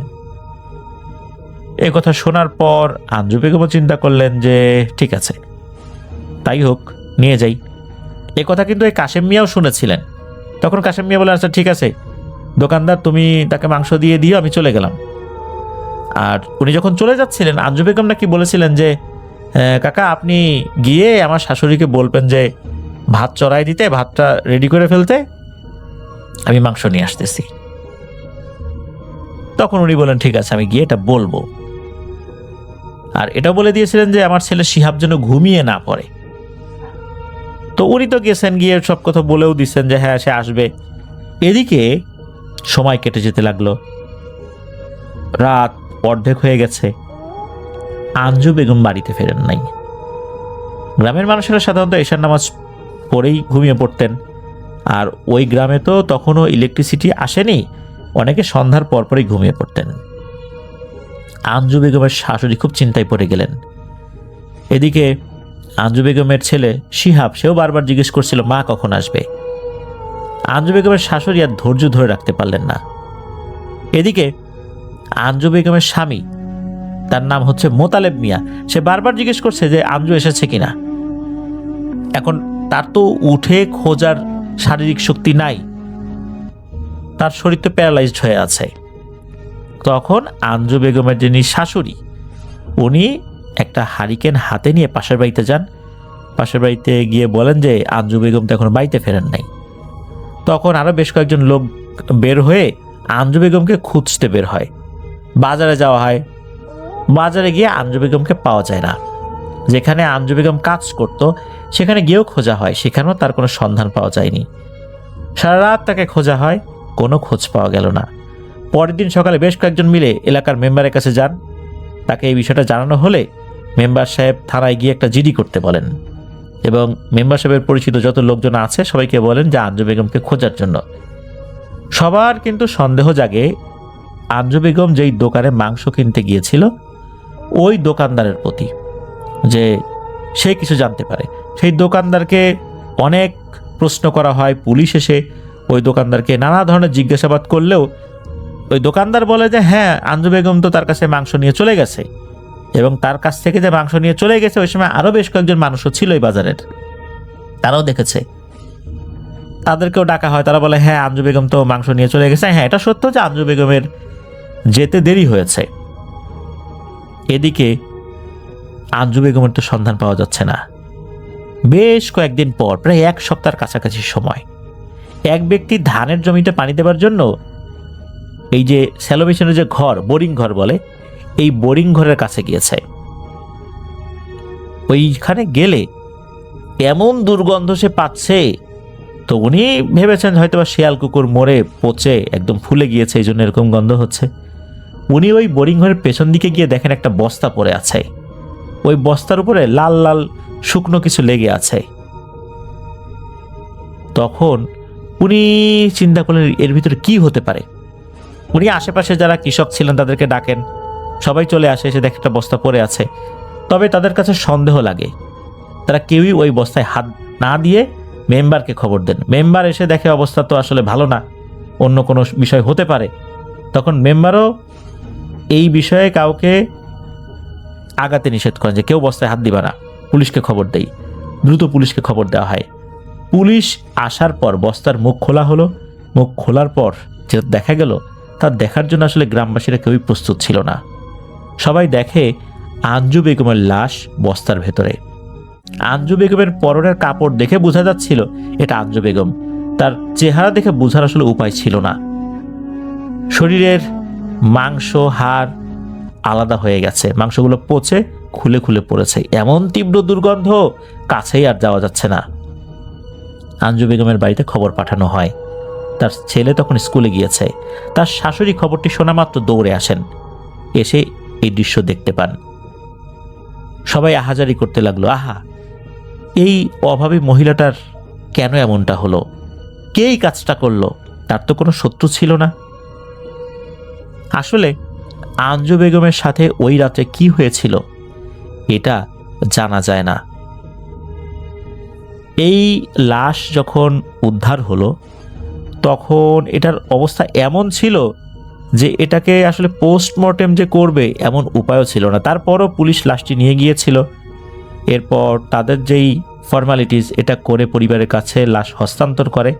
তবে এই লাশের অবস্থা এমন ছিল যে এটা গোসল দেওয়ার উপায় ছিল না। কোনো মতে কাফন পরিয়ে, জানাজা পরিয়ে আঞ্জু বেগমকে দাফন করা হয়। পুলিশটাকে অনেক চেষ্টা করেছিল। ওই যে মাংসের দোকানদার, তাকে অনেক জিজ্ঞাসাবাদ করা হলেও সে কোনো কথাই আসলে বলতে পারেনি। তার মুখ দিয়ে কোনো কথাই বের করা যায়নি। সে একই ধরনের বয়ান সবসময় দিয়েছে যে তার কাছ থেকে মাংস নিয়ে আঞ্জু বেগম চলে গেছে, এর বাইরে সে আর কিছুই জানে না। পাবনা জেলার বেড়া উপজেলার মানুষরা এই ঘটনাটা নাকি এখনো অনেকেই জানেন। আঞ্জু বেগম মারা যাবার ৬-৭ মাস পর থেকে বাজারে এক ভয়ঙ্কর ঘটনা ঘটতে থাকে। গভীর রাত্রে কেউ কেউ দেখতে পায় ভয়ঙ্কর এক মহিলা, যার শরীরের মাংস অর্ধগলিত, পচে যাওয়া, বিভৎস চেহারা। সে শুধু এই গরুর মাংসের যে দোকানগুলো আছে এদিক দিয়ে ঘোরাফেরা করে, আর সেখানে পড়ে থাকা শুকনো রক্তগুলো চেটে চেটে খাবার চেষ্টা করে। অনেকেই ধারণা করেন এটা আঞ্জু বেগমের আত্মা, আবার কেউ কেউ ভাবতেন সব ভুয়া। তবে এই ঘটনা যে শুধু এই লতিফ চাচার সাথে ঘটেছে বিষয়টা এরকম না। এই ঘটনা নাকি আরও বেশ কয়েকজন পাহাদার যারা ছিলেন নাকি তাদের সাথেই ঘটেছে। এরা ভয় পেয়ে আর এখানে কাজ করতে আসতো না। এরকম অনেকগুলো পাহারাদার বদল হতে হতে এই যে লতিফ চাচা, উনি এই দায়িত্ব নিয়েছিলেন। তবে লতিফ চাচা তো আর যান নাই। এখন ওই এলাকায়, ওই বাজারে আঞ্জু বেগমের মতো ওই অবয়বটাকে দেখা যায় কি না তা কিন্তু জানা যায়নি। তবে এই অবয়বটাকে দেখেছেন এমন অনেক লোক এখনো নাকি জীবিত আছেন। আঞ্জু বেগমের শাশুড়ি জীবিত নেই। তার স্বামী যেহেতু প্যারালাইজড পেশেন্ট ছিল, সেও মারা যায় তার স্ত্রীর মৃত্যুর পর। তার ছেলে বেঁচে আছে কিনা এই সন্ধানটা পাওয়া যায়নি। তবে কেউ কেউ বলেন যে হ্যাঁ তার ছেলে জীবিত আছে, তবে সে শহরে থাকে। কোন শহরে থাকে এটা আসলে ওভাবে জানা যায়নি। আর যিনি ঘটনাটি মূলত বলেছেন এই শারমিনাপুর কাছে, অর্থাৎ ওনার একজন স্টুডেন্টের দাদি, এই দাদি উনি ওনার স্বামীর কাছ থেকে ঘটনাটি শুনেছিলেন। এই ঘটনাটি আমাদের সাথে শেয়ার করেছেন তাসনিম হক রাকিম, ময়মনসিং থেকে। রাকিম তার মামার সাথে ঘটা একটি ঘটনা আমাদের কাছে প্রেজেন্ট করেছেন এবং তিনি আমাকে রিকোয়েস্ট করেছেন আমি যেন আমার মতো করে ঘটনাটা আপনাদের কাছে শেয়ার করি। তো আমি চলে যাচ্ছি রাকিমের পাঠানো ঘটনায়। রাকিমের নানা বাড়ি বেশ সুন্দর একটা জায়গা, একটা গ্রাম, এবং তার মামা সেখানে বসবাস করতেন। তার মামা গ্রামে বসবাস করতেন। শহরে যাওয়া আসা করা পড়তো তার, মাঝে মাঝেই তিনি আসতেন শহরে এবং এসেই আবার বিকেলে ব্যাক করে চলে যেতেন। তো তাদের গ্রামে পৌঁছানোর জন্য তাদের যে থানা আছে সেখান থেকে বেশ খানিকটা পথ পাড়ি দিতে হতো, একদম হাঁটা পথ।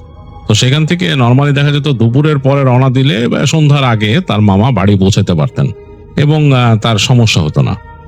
একবার তিনি গিয়েছেন চাকরি সংক্রান্ত কিছু কাজে শহরে। তো বেশ লম্বা সময় পার হয়ে গেছে। ওই দিন থেকে গেলেন তার বন্ধুর বাসায়।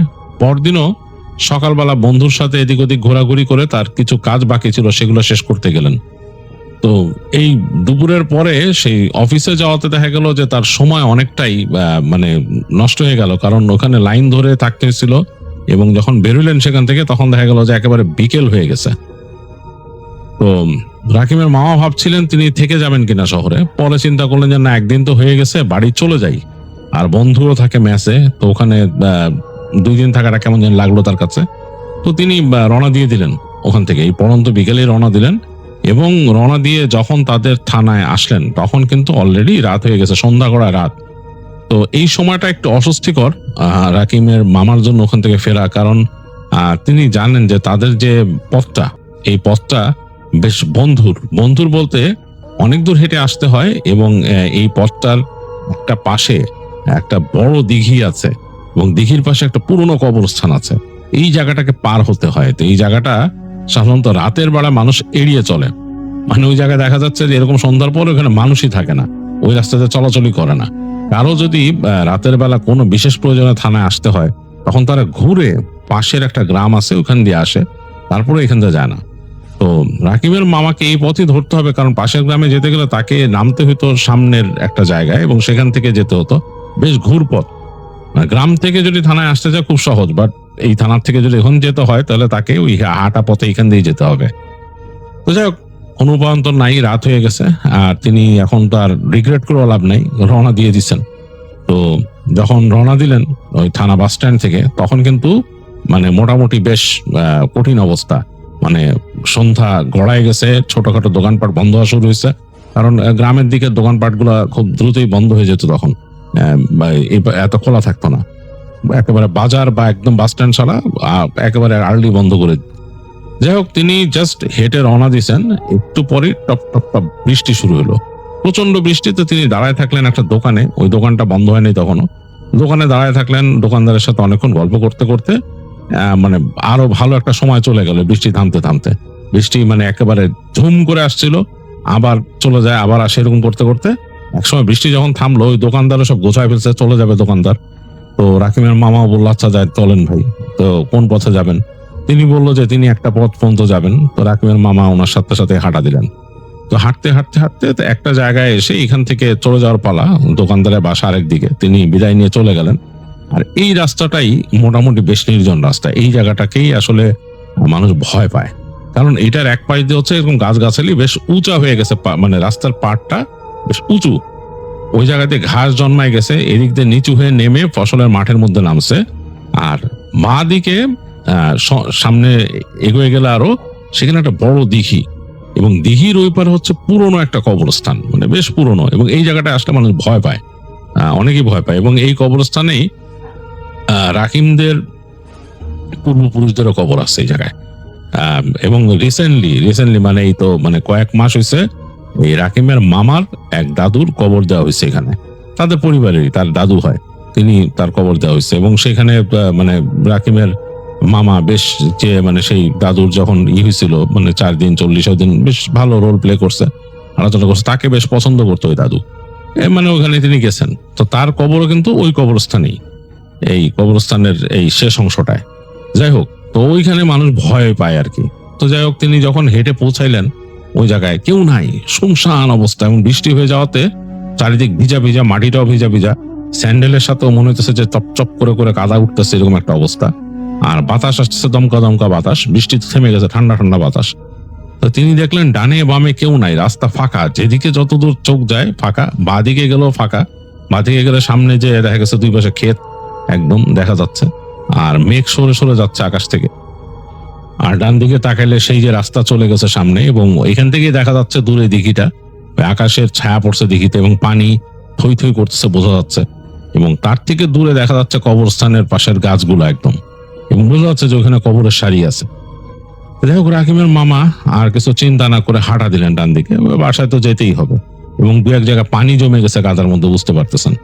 তো হেঁটে হেঁটে যাচ্ছেন, যেসব জায়গায় পানি জমছে ওগুলো একটু সাবধানে পা ফেলতেছেন, একটু এদিক ওদিক করে পা ফেলতে ফেলতে একসময় দিঘির পাড়ে চলে আসলো। এই দিঘি সম্বন্ধেও আবার কথা প্রচলিত আছে তাদের এখানে। ওই জায়গায় নাকি দিঘির পাড়ে একটা সাইডে একজন এরকম ইসের মতো বসতো, একজন মানে সন্ন্যাসীর মতো একসময় বসতো, এবং এই সন্ন্যাসী নাকি অনেক রকম সাধনা করতো। এই সাধনার জন্য মানুষ ভয় পেত। অনেক সময় মানুষ দেখতো নাকি ওই সন্ন্যাসী একটা বাঘ নিয়ে বসে আছে ওইখানে, এবং মানে এটা দেখি মানুষ ভয় পেত আর কি। বিশেষ করে বিকালের দিকে আসলে, সন্ধ্যার দিকে আসলে তো সন্ন্যাসী একটা বাঘ নিয়ে বসে আছে, এর জন্য অনেকে ভয় পেত। যাই হোক, তো ওই দিঘির কাছে আসতে আসতে এই রাকিমের মামার মনে হয়েছে সন্ন্যাসীর কথা। তো সে ওদিক ওদিক তাকাচ্ছে, গাটা একটু মানে শীত শীত করতেছে এবং মানে ভয় লাগতেছে মোট কথা। আর ডান দিকে কিন্তু ক্ষেত নেমে গেছে যে উঁচা হয়ে, তারপর মানে রাস্তাটা এরকম মানে একটা পাশে অনেকটা উঁচা একটা জায়গা, তারপরে নেমে ওখান থেকে ক্ষেত, ডান দিকটা দেখা যাচ্ছে না, আর বাঁ দিকে দিঘিটা দেখা যাচ্ছে, আর সামনে যে ওই যে দূরে কবরস্থানের এইগুলা। তো তিনি হেঁটে মোটামুটি দিঘিটা পার হয়ে গেছেন। এরকম সময় তার মনে হলো যে পিছনে কেউ হাঁটতেছে, তার পেছনে হাঁটার শব্দ পাচ্ছেন তিনি। তো রাকিমের মামা একটু অস্বস্তিতে পড়লেন যে তার পেছনে কে হেঁটে আসবে। তিনি আবার ঘাড় ঘুরায় দেখার সাহসও করতেছেন না, কারণ রাতের অন্ধকার এবং চাঁদ কিন্তু আছে মেঘের আড়ালে। এই জন্য আকাশটা মোটামুটি একটা ঘোলাটে কালার ধারণ করছে, ঠান্ডা ঠান্ডা বাতাস, গাছের পাতাগুলো তখনও নড়তেছে এরকম, এবং ওই এই পাশের গাছের পাতা থেকে জোরে বাতাস আসলে পানির হ্যাঁচলাও আসছে গায়ে। এরকম একটা পরিবেশে হঠাৎ করে পিছনে তাকাইতেও ভয় লাগে, মনে হচ্ছে এখানে পিছনে কে হাঁটতেছে। তো অনেক দূর তিনি যখন চলে আসছেন, মানে এই পাশে এখন গাছপালা শুরু হয়ে গেছে, মানে এই কবরস্থানের সামনেই। এই সময় তার কাছে মনে হলো যে একদম তিনি শব্দ পেলেন ছপ ছপ করে পা ফেলার। তো নিজের অজান্তে বা অটো রিফ্লেক্সেই তিনি ফট করে পিছন ফিরে তাকালেন। তো গ্রামে ওখানে নিয়ম ছিল যে মানে এরকম তাকাইলে ডান দিক দিয়ে তাকাইতে হয়, বাঁ দিকে দিয়ে তাকাইতে নিয়ম নাই আর কি। কিন্তু তিনি ওই নিয়ম অমান্য করে ফেললেন। তিনি মানে তাদের ওখানকার নিয়ম অনুযায়ী তিনি মানলেন না, ফট করে তাকালেন বাম দিক দিয়ে। তাকায় দেখতেছেন কেউ নাই, কিন্তু তিনি ওই যে পানি যে জমে আছে ওখানে কেউ পাড়া দিছে, পুরো ওই যে পাড়া দেওয়ার পরে যে একটা রিপেলের মতো উঠে পানিতে, মানে ওই যে একটা ঢেউয়ের মতো, সেটা তিনি বুঝতে পারলেন, মানে কেউ যদি পা উঠাই নিছে ওখান থেকে এরকম। তার কাছে একটু অস্বস্তি লাগলো, ভয়ও লাগলো, যে মনে কেউ পাড়া দিছে কিন্তু কেউ নাই, কই গেল। তার কাছে মানে বেশ ভয় লাগছে। তো তিনি তাড়াতাড়ি আবার হাঁটা শুরু করছেন। তিনি যখন হাঁটা শুরু করছেন আবার তিনি শব্দ পাইছেন। এইবার শব্দ পাওয়ার পরও তিনি ফট করে পিছন ফিরে তাকাইলেন। এইবার যখন তিনি তাকাইছেন তার কাছে মনে হলো কেউ একজন মাটির থেকে পা তুলে ফেলছে, মানে মাটিতে একটা পা মনে হলো সে, মানে কেউ যদি পা হঠাৎ করে তোলে হাঁটার সময় যেরকম হয়, তার মনে হলো যেরকম একটা পা দেখছেন, কিন্তু তিনি কাউকে দেখলেন না। এবং তিনি অদ্ভুত ভাবে দেখলেন যে মাটির মধ্যে একটা পায়ের ছাপ পড়েছে, বেশ বড় একটা পায়ের ছাপ, তার পেছনেই একটা পায়ের ছাপ। তো তার সারা শরীর একদম ঠান্ডা একটা স্রোত নেমে গেছে। তিনি চিন্তা করলেন কি হলো, আমি কি দেখতেছি, এটা কি ভূত প্রেত কিছু। তিনি তাড়াতাড়ি আবার হাঁটা শুরু করলেন। কয়েক পা হাঁটার সাথে সাথে তিনি কিন্তু অলরেডি ঢুকে গেছেন কবরস্থান এলাকায়। পেছন থেকে তিনি ডাক শুনলেন, মনসুর। এটা তার ছদ্মনাম আর কি, মানে ওনার নাম ধরে ডাক দিছে। তো রাকিমের মামা একদম ভয়ে মানে একদম পুরা হয়ে গেলেন, শক্ত হয়ে গেলেন, কারণ যেভাবে ডাকছে মনসুর, তার কণ্ঠস্বরটা খুব পরিচিত লাগছে। এই কণ্ঠস্বরটা তার সেই দাদুর, যিনি কয়েকদিন আগেই গত হয়েছেন, মানে কয়েক মাস আগে গত হয়েছেন। তো এই কণ্ঠস্বর শুনে তিনি একদম জমে গেছেন ঠান্ডায়। তিনি আর কোনো কথা না বলে আবার হাঁটতেছেন, আবার ডাক শুনলেন, মনসুর। তো তিনি ফট করে আস্তে করে পেছন ফিরে তাকাইছেন, কিন্তু ওই যে আবারও সেই ওই যে বাঁ দিক দিয়ে তাকাইছেন। তাকায় তিনি দেখতেছেন তার থেকে কয়েক ফিট দূরে, মানে 7-8 ফিট দূরে হবে, ওখানে একটা গাছের ফাঁক দিয়ে এরকম মাথা বের করে কি জানি দেখতেছে। চেহারা বোঝা যাচ্ছে না, কিন্তু একটা মানুষ যে দেখতেছে সেটা। তো তিনি অবাক হইলেন যে গাছের ফাঁক দিয়ে মাথা বের করে আমায় কে দেখে। তো তার কিন্তু প্রচন্ড ভয় লাগছে। ওইখান থেকে আবার শুনলেন ভারী কণ্ঠে, মনসুর। তো তিনি ভয় পেয়ে গেছেন, বেশ ভয় পেয়েছেন। তো বলতেছেন যে, ওখান থেকে বলতেছে তাকে যে আমার আতরটা দিয়া যা। তো তখন তার বুকের মধ্যে আরো ছ্যাদ করে উঠছে, কারণ ওই যে দাদু যিনি মারা গেছেন তার জিনিসপত্র যা যা ছিল, অনেক কিছু অনেককে গিফট দিছে বাসার মানুষজন। তো একটা আতরের শিশি ছিল, সেই আতরের শিশিটা তাকে দেওয়া হয়েছিল। ওই রাকিমের মামা মনসুর, তিনি ওই আতরের শিশিটা গিফট পাইছিলেন ওই দাদুর জিনিসপত্রের মধ্যে থেকে একটা। তার বুকের মধ্যে ছ্যাদ করে উঠে তাকে বলছে যে আমার আতরের শিশিটা দিয়া যা। আর তিনি কিন্তু ওই দিনই আনফরচুনেটলি ওই আতরটা মাখছেন গায়ে। তো তার পুরা মানে মানে শরীর বুকের মধ্যে ছ্যাদ করে উঠছে এবং সারা শরীর ঠান্ডা হয়ে গেছে। এবং তিনি দেখলেন ওই যে মাথা বের করে গাছের ফাঁক দিয়ে কথা বলতেছেন, আস্তে করে পুরো একটা অবয়ব বের হয়ে আসলো। এবং অবয়বটা দেখে তার কাছে মনে হলো যে তার সেই দাদু, হুবহু সেই দাদু। এবং তারপর দেখলেন খুব দ্রুত তার কাছে চলে আসতেছে। এইবার যেটা মনে হলো যে ওই অবয়বটা আসলে মাটিতে হেঁটে আসতেছে না, বাতাসে ভেসে আসতেছে তার দিকে। তিনি লাগালেন ভোঁ দৌড় এখান থেকে। রাকিবের মামা ওখান থেকে ঝেড়ে দৌড় দিচ্ছেন ওই কাঁচা রাস্তা ধরেই, এবং অন্ধকার। এই জায়গার মধ্যে কিন্তু গাছগাছালি ছেয়ে গেছে, কিছু না। তিনি যাচ্ছেন এবং তিনি আবার শুনছেন যে মনসুর, এবং মনে হলো যে বাতাসের মতো তার পিছনে ভেসে আসতেছে কিছু। তো তিনি ভয়ে প্রাণপণ দৌড়াচ্ছেন, তার মানে একবারে পায়ের আঙুলের উপর ভর দিয়ে দৌড়াইতেছেন তিনি। কিন্তু তার কাছে মনে হচ্ছে দৌড়ানোটা মানে ইনাফ হচ্ছে না, একদম কাছাকাছি বাতাসের মতো চলে আসছে। শেষ পর্যন্ত তিনি শুনলেন তার ঘাড়ের উপরে একেবারে কণ্ঠ, মনে হলো যে একটা ওয়ার্ম কণ্ঠ এবং একটা গরম, মানে মানুষ যদি মানুষের একদম ঘাড়ের কাছে, কানের কাছে মুখ এনে কথা বলে, জাস্ট লাইক দ্যাট, মনসুর আমার আতরটা দিয়া যা। এই যে বলে আতরটা দিয়ে দেয়, এবং তিনি একদম স্পষ্ট শুনছেন তার কানের কাছে বলছে, এবং তার কাছে মনে হলো যে একদম উষ্ণ একটা বাতাসের মতো তার ঘাড়ে লাগছে। তিনি ভয়ে চিৎকার করতে করতে মানে মানে একদম গলা চলে চিৎকার করতে করতে দৌড়ালো, এবং তিনি হাসির শব্দ শুনলেন শেষে। দৌড়াইতে দৌড়াইতে দৌড়াইতে দৌড়াইতে তিনি এক পর্যায়ে তার বাসায় আসলেন। বাসায় এসে তিনি একদম তার গেটের কাছে এসে চিৎকার করতে করতে মানে জ্ঞান হারায় ফেললেন।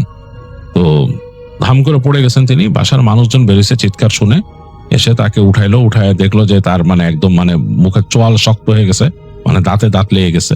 তো সেটা খোলা হইলো, তাকে পানি দিয়ে চিটা দেওয়া হইলো, দোয়া পড়া হইলো। তার শরীরে জ্বর এসে গেছে, এবং রাতের বেলা সে ভয়ে দুঃস্বপ্ন দেখতেছে। ওই অবস্থা তার জ্ঞান আর ফিরে নাই, মনে হচ্ছে যে তার ওই বেহুশ অবস্থায় তিনি দুঃস্বপ্ন দেখতেছেন, একটু পর পর চিৎকার করে উঠতেছেন। তো বাসার মানুষজন অনেক ভয় পেয়েছে, দোয়া দরুদ পড়ছে। রাত হয়ে গেছে, এখন তো আসলে কোনো মানে হুজুরকে পাওয়া যাবে না। তো ওই রাতের বেলা তারা দোয়া দরুদ পড়ে তাকে ফু দিলেন, এবং পাশে বসে থাকলেন বাড়ির মানুষজন দু একজন। তো এরকম করতে করতে রাতটা পার হয়ে গেল, এবং সারা রাতে তিনি দুঃস্বপ্ন দেখছেন এবং জ্বর বাড়ছে। সকালবেলা বাসার মানুষজন দেখলেন যে তার হুঁশ ফিরছে, তিনি তাকান, কথা বলেন না, ভয় পান, যাকেই দেখেন ভয় পান।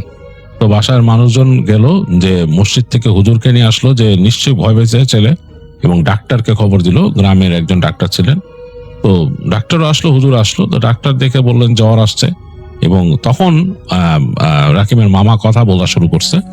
তিনি কি দেখছেন এগুলো বলা শুরু করছেন। তো ডাক্তার সাহেব শুনলেন, শুনে বললেন যে ভয় পাইছে, আসলে কল্পনা বেশি করছে অন্যরকম। দাদু দাদু কোত্থেকে আসবে, আপনার দাদু তো মারা গেছে, এই বললো আর কি। তো উনি আর আসার কথা না, আপনি এমনি ভয় পেয়েছেন, ও কবরস্থানে পাড়ি দিয়ে আসতেছিলেন, আপনার মনে হয়েছে কিছু। তো রাকিবের মা বলতেছে আমার কাছে আতর চাইছে। বলে আতর চাইছে, ওই আতর আপনি আনছেন দেখে আপনার কাছে মনে হয়েছে, আতর গায়ে দিয়েছেন, আপনার অবচেতন মন ভাবছে যে ওই আতরটা আপনার দাদুর সাথে কোনো সংশ্লিষ্টতা আছে, আর আপনার মনে ভয় ঢুকেছিল। ওই সময় প্রচন্ড রকমের ভয় ঢুকেছিল আপনার মনে, ওই যেহেতু আসতেছিলেন গভীর রাতে কবরস্থানে পাড়ি দিয়ে, এবং জানেন যে আপনার দাদু এখানে আছে, এই আপনার ভয়, সেগুলো আপনার আসলে হ্যালুসিনেশন হয়েছে। তো রাকিবের মামা মানতে পারতেছেন না, তিনি মানে স্পষ্ট সেই ডাক কানে কাছে শুনছেন। তো যাই হোক, ডাক্তার সাহেব তাকে ওষুধ লিখে দিলেন, জ্বরের ওষুধ ইত্যাদি লিখে, রিল্যাক্স করার ওষুধ লিখে ডাক্তার সাহেব বিদায় নিলেন। তো তারপরে মৌলানা সাহেব যখন তাকে দেখলেন, হুজুর এসে দেখলেন, তো তিনি দেখলেন, কথাটা শুনলেন, শুনে বললেন যে এটা নিশ্চয়ই কোনো দুষ্ট জিন এসে দেখা দিছে। অবশ্যই ডাক্তার যা বলছে সেটারও পয়েন্ট আছে কথাটার, তবে আপনি যেভাবে বলতেছেন আপনার কথা মধ্যে বোঝা যাচ্ছে যে আপনার কোনো দুষ্ট জিন ডিস্টার্ব করছে। এটা মোটে আপনার দাদু না। আর ওই যে আতর, ওইরকম তো ইম্পসিবল, আর এরকম মৃত মানুষ আসে না কারো কাছে। তো বলে হুজুর তাকে ঝাড়লেন, ছেড়ে বললেন যে আতরের কোনো দোষ নাই, আতর আপনি ব্যবহার করেন, কোনো ব্যাপার না, সুগন্ধি ব্যবহার করা সুন্নত। দোয়া পড়ে ফু দিলেন, ঝেড়ে দিলেন ওনাকে, এবং বললেন যে এরকম রাতের বেলা মানে চলাফেরা করার সময় একটু সাবধান, আর এরকম কবরস্থানের পাশে দুষ্ট দিন থাকতেই পারে, আর ওই জায়গাটাতে এমনি খারাপ, গ্রামের মানুষই বলে। যাই হোক, তাকে ঝেড়ে দিলেন এবং দোয়া করে দিলেন, বললেন যে এইভাবে কিভাবে হাঁটাচলা করতে হবে, বিভিন্ন রকম নিয়ম বলে দিলেন। তো রাকিমের মামা আস্তে ধীরে সুস্থ হয়ে ওঠেন এবং তিনি স্বাভাবিক জীবনে ফিরে যান। আসসালামু আলাইকুম রাসেল ভাই, আপনাকে অসংখ্য ধন্যবাদ আমাকে সুযোগ করে দেওয়ার জন্য। আজকে আমি যে ঘটনাটি বলবো এটি 1992 সালে ঘটেছিল। জায়গাটি ছিল রংপুরের এক গ্রাম, চর কালীগঞ্জ। গ্রামের একবারে শেষ প্রান্তে পুরনো কবরস্থানের পাশে দাঁড়িয়েছিল একটি ছোট মসজিদ। সেই মসজিদের নতুন ইমাম ছিলেন 30 বছর বয়সী হাফেজ মাওলানা আবদুল্লাহ।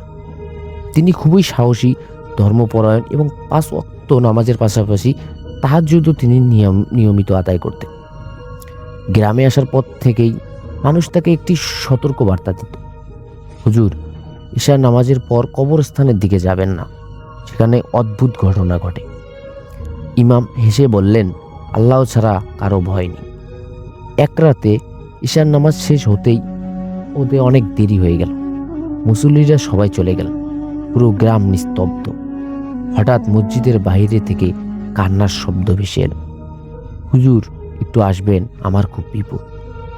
ইমাম দরজা খুলে দেখলেন সাদা কাপড় পরা এক বৃদ্ধ দাঁড়িয়ে আছে, মুখটা স্পষ্ট দেখা যাচ্ছে না। বৃদ্ধ বললেন, আমার ছেলেকে আজ কবর দেওয়া হয়েছে। কবরের ভিতর থেকে অদ্ভুত শব্দ হচ্ছে, কেউ কাছে যেতে সাহস করছে না।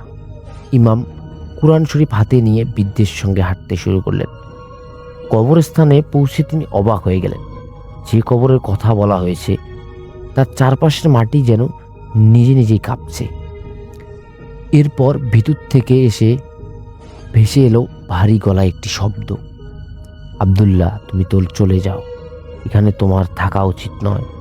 ইমাম থমকে দাঁড়ালেন। তিনি তো নিজের নাম কাউকে বলেননি। আরো অবাক হয়ে দেখলেন পাশে দাঁড়িয়ে থাকা বৃদ্ধ মানুষটি কোথাও নেই, চারপাশে শুধু কুয়াশা।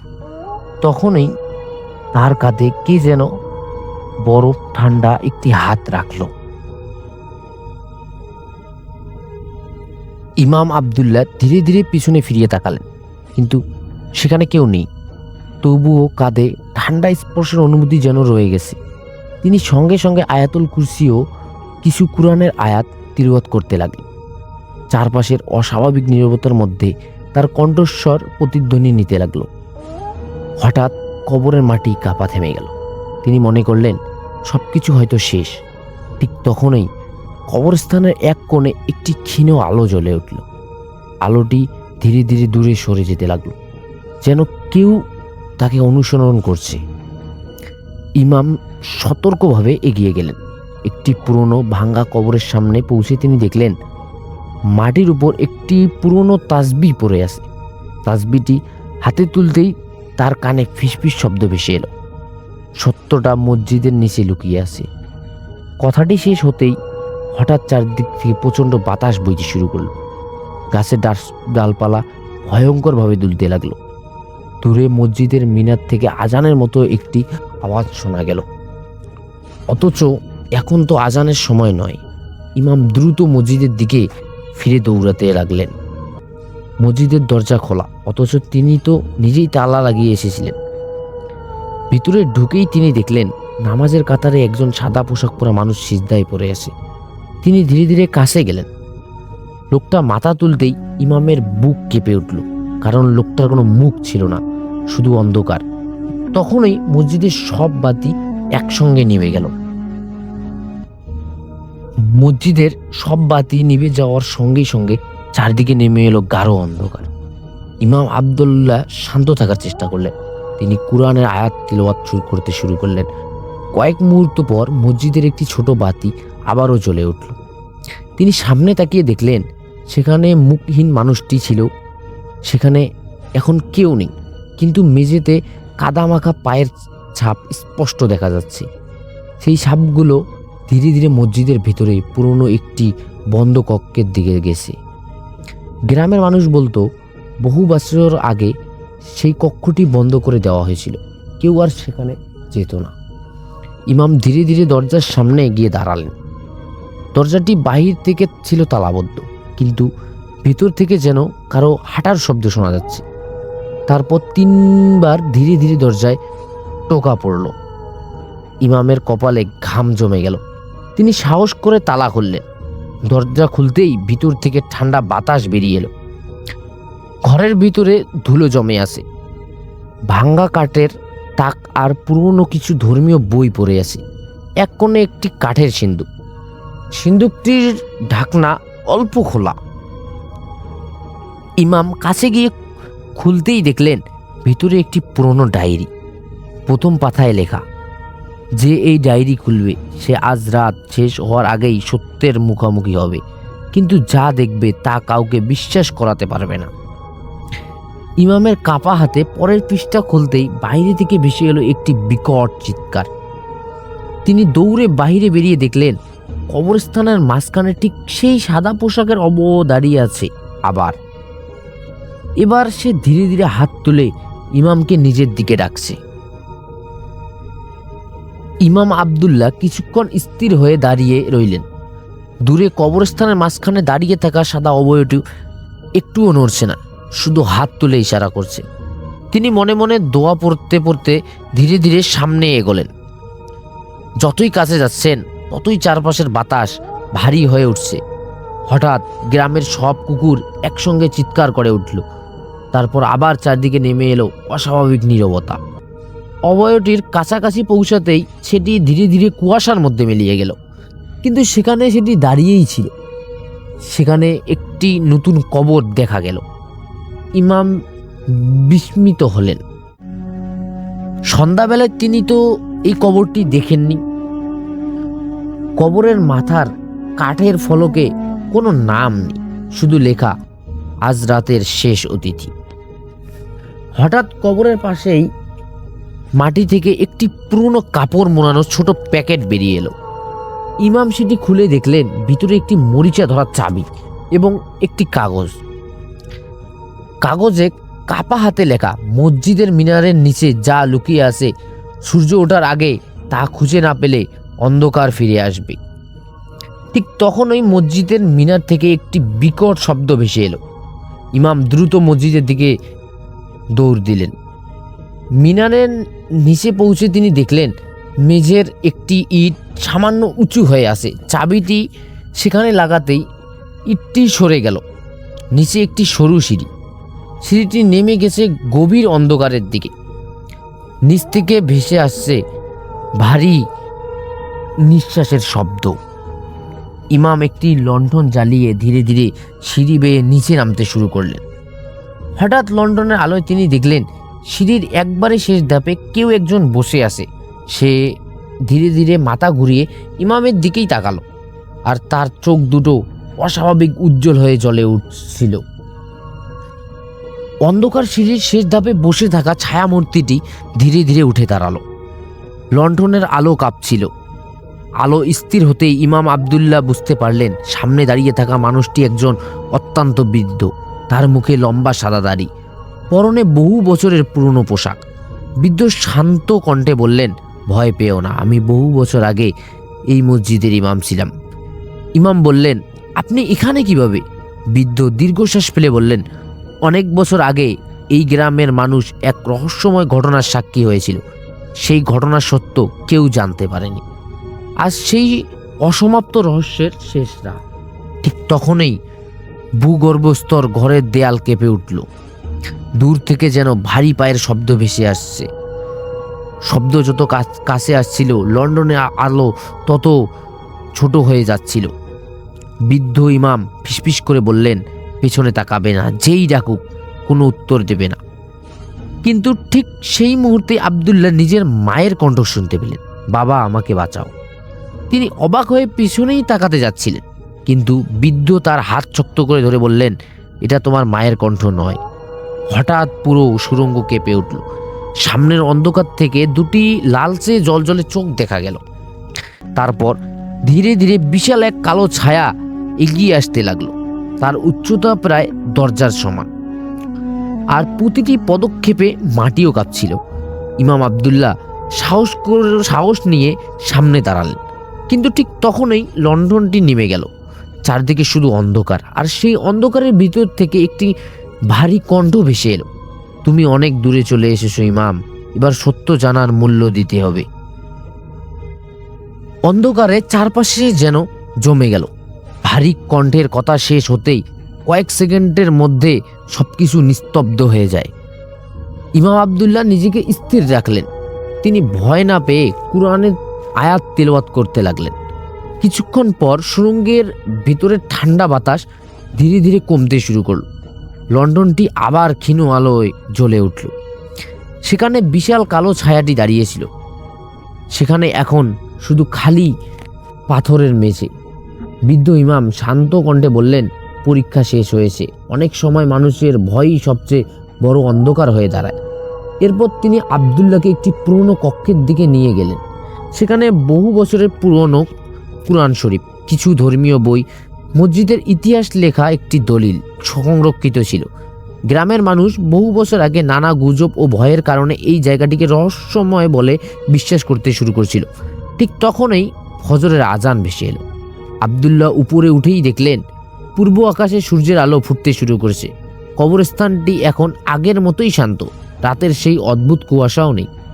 সকালে গ্রামের মানুষ মসজিদে এসে দেখল ইমাম সাহেব ক্লান্ত হলেও স্বাভাবিক আছেন। তিনি কাউকে আতঙ্কিত না করে শুধু বললেন, ভয়কে নয়, আল্লাহর উপর ভরসা করো, গুজব ছড়িও না, অথচ আতঙ্ক সৃষ্টি করো না। সেদিনের পর আর কখনো সেই মসজিদ বা কবরস্থান নিয়ে কোনো অস্বাভাবিক ঘটনা শোনা যায়নি। তবে গ্রামের প্রবীণরা এখনও বলেন, যদি গভীর রাতে কেউ একা সেই পুরনো কবরস্থানের পাশ দিয়ে যায়, বাতাসে কখনো কখনো খুব ধীরে একটি কণ্ঠ ভেসে আসে, সাহস যার আসে সত্য তার কাছেই ধরা দেয়। তো রাসেল ভাই, এটি ছিল আমার ঘটনা। আজকে থেকে 100 বছর আগের কথা। তখন জমিদার প্রথা ছিল এই বাংলাদেশে। এক জমিদার পরিবারের ঘটনা এবং তাদের ব্লাড লাইনের ঘটনাই আজকে আমি আপনাদেরকে শোনাবো। ওই জমিদার একজন তান্ত্রিককে নিজের বংশে সবসময় একটা স্পেশাল জায়গা দিয়ে রাখতো। নিজের বংশে তাকে ওই এমন একটা জায়গা দিয়ে রাখতো যে সবসময় তার কাছ থেকে একটা পরামর্শ সে নিত। ওই তান্ত্রিকের পরিবার আবার এখানে সেটেল হয়, এই জমিদারের আন্ডারে সে সেটেল হয়, এবং ধীরে ধীরে ধীরে ধীরে এই তান্ত্রিকের পরিবারটা অত্যন্ত প্রভাবশালী হয়ে ওঠে। এই তান্ত্রিকের কাজ ছিল সে প্রেডিকশন করত, সে প্রোটেকশন স্পেল করত, স্পেল তৈরি করতো, প্রোটেকশন স্পেল, যাতে তার জমিদারের উপরে কোনো ধরনের বাইরে থেকে কেউ এসে হামলা যাতে না করে। তো এই সমস্ত প্রোটেকশন স্পেল থেকে শুরু করে বিভিন্ন রকমের কাজ সেই তান্ত্রিকরা করত। একদিন এই জমিদার বাড়িতে এই জমিদারের মেয়ের একটা অদ্ভুত অসুখ হয়। অদ্ভুত অসুখ, আমরা সেই অসুখের ব্যাপারে জানি না, শুধু এটুকু জানি যে একটা অদ্ভুত অসুখ, এবং সেই অদ্ভুত অসুখের একটাই মাত্র সমাধান, নরবলি দেওয়া। এবং সেই নরবলি হতে হবে অবশ্যই তান্ত্রিকের, তাও একজন না, 7জন তান্ত্রিক হতে হবে, এবং 7জন তান্ত্রিকের নরবলি দিতে হবে, এবং প্রত্যেকটা স্টেপ ভিন্ন ভিন্ন ভাবে তৈরি করা। ওই রোগ বা ওই রোগের যে ঔষধ, সেটা কোনো এক দেবতার মাধ্যমে তারা পাবেন। তো সেই দেবতাকে সন্তুষ্ট করতে হবে, তান্ত্রিককে বলি দিয়ে, তাও 7জন। তান্ত্রিক তো হরামেশা খুঁজে পাওয়া খুব কঠিন। এখন এই কাজ গোপনে করতে হয়। এই যে জমিদারি যে প্রথা, যে সমস্ত এলাকা রয়েছে, এই সমস্ত এলাকাতে মানুষজন চলাফেরা করতো, বাইরে থেকে মানুষজন আসতো, চলে যেত। আজকে অমুক জমিদারের সীমানার ভিতরে, কালকে আরেক জমিদারের সীমানার ভিতরে, তারা এইভাবে চলাফেরা করত। ধীরে ধীরে ধীরে ধীরে 1জন 2জন করতে করতে এমন কিছু লোকের সমাগম করতে লাগলো অনেকগুলো বছর ধরে। ওই লোকেরা ধীরে ধীরে ধীরে ধীরে ওই জমিদারের খাস আদমি হয়ে উঠলো। খাস আদমি, দেখুন জমিদারে কিন্তু একজন তান্ত্রিক রয়েছে যে বংশ পরম্পরা এখানে থাকে, কিন্তু তাদের তো দরকার 7 জন তান্ত্রিকের বলি। তো সেই 7 জন তান্ত্রিককে তারা গ্যাদার করে এইভাবে যে যখনই কোনো তান্ত্রিকের মতো লোক আসে এবং যখন জমিদারের তান্ত্রিক তাদের মানে ইশারা দেয় যে হ্যাঁ এই লোককে রাখা যায়, তখন তারা সেই লোককে রেখে দেওয়ার চেষ্টা করতে আপ্রাণ হবে। এবং এইভাবে কয়েক বছরে, আনুমানিক 2 বছরে 7 জন তান্ত্রিক ওই জমিদারের যে জমিদারের হিস্সা রয়েছে এই হিস্সার ভিতরে বসবাস করতে শুরু করে। এখন জমিদারের নিজস্ব বাহিনী রয়েছে, সেটাকে অনেকে কোতোয়াল বলে বা বিভিন্ন নামে ডাকে। একদিন রাতের বেলা জমিদারকে তান্ত্রিক, সেই প্রধান তান্ত্রিক এসে জমিদারের কানে কানে কিছু একটা বললো। কি বলেছে সেটা আমরা জানি না, কিন্তু জমিদার ইমিডিয়েট অর্ডার দিল, এবং ইমিডিয়েট অর্ডার হচ্ছে ওই 7 জনকে তুলে আনতে হবে যারা হচ্ছে তান্ত্রিক, যাদেরকে জায়গা দেওয়া হয়েছে এই জমিদারি যে এরিয়াটা রয়েছে এরিয়ার ভিতরে। এবার জমিদারের যে লাঠিয়াল বাহিনী তারা বের হয় এবং তারা এক এক করে 7 জনকে ধরে নিয়ে আনে। পুরো রিচুয়ালটা না অদ্ভুত, এই জন্য মেয়েটাকে সুস্থ করতে হলে মেয়েটার শরীর থেকে রক্ত লাগবে তাদের। কিভাবে তারা সেই প্রক্রিয়া মানে পুরোপুরি ঠিকভাবে করবে তা হচ্ছে, মেয়েটা তো অসুস্থ, মেয়েটার হাতে এমন এক জায়গায় কেটে দেওয়া হবে যেখান থেকে রক্ত বের হবে, এবং একটা বাটি থাকবে, ওই নির্দিষ্ট বাটি পুরোটা ভরতে হবে রক্তে। তার ওই মেয়ের রক্ত ভরা সেই বাটি এই যে পুরোহিত, পারিবারিক পুরোহিত বা পারিবারিক তান্ত্রিক, তিনি তা গ্রহণ করবেন এবং এরপরে তার উপরে বলা হবে বিশেষ মন্ত্র। এই মন্ত্র পড়ার পরে এই যে 7 জন তান্ত্রিককে যে আনা হয়েছে তাদের প্রত্যেকের জিভে সেই রক্ত লাগাতে হবে, যাতে করে তারা সেই স্বাদ পায়, সেই রক্তের স্বাদ পায়। এখন যাদেরকে ধরে আনা হয়েছে তারা তো বুঝতে পারেনি যে তাদেরকে ধরে আনা হলো কেন, কিন্তু ধরে আনার পর তাদেরকে এমন ভাবে বাঁশের খুঁটির সাথে বেঁধে দেওয়া হলো আর অন্যান্য গাছের খুঁটির সাথে বেঁধে দেওয়া হলো, তারা পারছে না নড়তে, না পারছে শব্দ করতে, তাদের মুখ বাঁধা, এবং তাদেরকে বেঁধে এমন ভাবে রাখা হয়েছে যাতে তারা মাটিতে পা রাখতে না পারে। তাদের পায়ের নিচেই একটা লাঠি বা একটা কাঠ আড়াআড়ি বেঁধে দেওয়া, যাতে ওরা ওই পা মাটিতে না লাগিয়ে ওই কাঠের উপরে যাতে লাগিয়ে রাখে। 7 জনকে 7 ভাবে সুন্দর করে সাজিয়ে রাখা, কিন্তু তারা আসলে জানে না তারা একটা অদ্ভুত খুব বিশ্রী জায়গায় দাঁড়িয়ে রয়েছে। ওই 7 জনের যখন মানে বিভিন্ন রকমের অনুভূতি ছিল, মিশ্র প্রতিক্রিয়া থাকে যে তারা এখান থেকে বের হতে চায়, তারা এই সমস্যাটা হচ্ছে কেন সেটা জানার চেষ্টা করছিল, কিন্তু তাদেরকে কেউ উত্তরও দিচ্ছে না, তখন কেউ নেই যে তাদের কথা শুনবে। এবার সেই তান্ত্রিক, পারিবারিক তান্ত্রিক, সে বাটির বোলটা নিয়ে আসে। সেই বাটির বোলটা নিয়ে এনে সেই বাটির থেকে রক্ত তাদের প্রত্যেকের ঠোঁটে লাগিয়ে দেয় এমন ভাবে যাতে করে তারা জিভ দিয়ে সেই স্বাদটা নেওয়ার চেষ্টা করে। মুখে স্বাদ গেলেই হলো, তাকে রক্ত খেতে হবে না। এবং এই 7 জনই কিন্তু ওই মেয়ের রক্তের স্বাদ নিজেদের ঠোঁটে পায়, 7 জনই। এবং 7 জনই বিভিন্ন ভাবে তাদের কথা উত্তর দেয়, কিন্তু তারা লক্ষ্য করলো তারা একে অপরের অনেক কাছাকাছি, কিন্তু ওই যে তাদেরকে এখন বেঁধে রাখা হয়েছে তারা কেউ নড়াচড়া করতে পারছে না, শুধুমাত্র নড়াচড়া করতে পারছে ওই পুরোহিত, এর বাইরে অন্য কেউ না। এই 7 জন তান্ত্রিক, তাদের চোখ যেমন বাঁধা ছিল ঠিক তেমনি বাঁধা ছিল তাদের মুখ। তাদের কানের ভেতরে তুলো ঢুকিয়ে দেওয়া হয়েছিল, এমন ভাবে ঢুকিয়ে দেওয়া হয়েছিল যেন কানের পর্দা পর্যন্ত তুলো যাতে ঢুকে যায়, যাতে কোনো শব্দ না আসে। তারা কিন্তু ছটফট করছিল। আচমকা যখন তাদের সাথে এমন ঘটনা ঘটে, এই ঘটনার কারণে তো মানুষজন ছটফট করবেই। তাদেরকে এত শক্ত করে ওই খুঁটিগুলোর সাথে বেঁধে দেওয়া হয়েছে, তারা সেই অবস্থাও ছটফট করছে, কারণ তারা জানে না তাদের সাথে কি হতে যাচ্ছে। তারা 7 জন, তাদেরকে এমন ভাবে খুঁটিগুলোতে রাখা হয়েছে আর খুঁটিগুলোকে এমন ভাবে পোতা হয়েছে উপরের দিক থেকে যদি পাখি হয়ে কেউ তাকায় নিচের দিকে, তাহলে একটা নকশা ফুটে ওঠে। এটা নকশা। ওই জায়গাটাকে ঘিরে রয়েছে তিনটা টিলা। তিনটা টিলার মাঝখানে ওই জায়গাটা, যে জায়গায় এই যে 7 জন তান্ত্রিক এই মুহূর্তে বন্দী। এখন পুরোহিত এক মন্ত্র পড়ছে।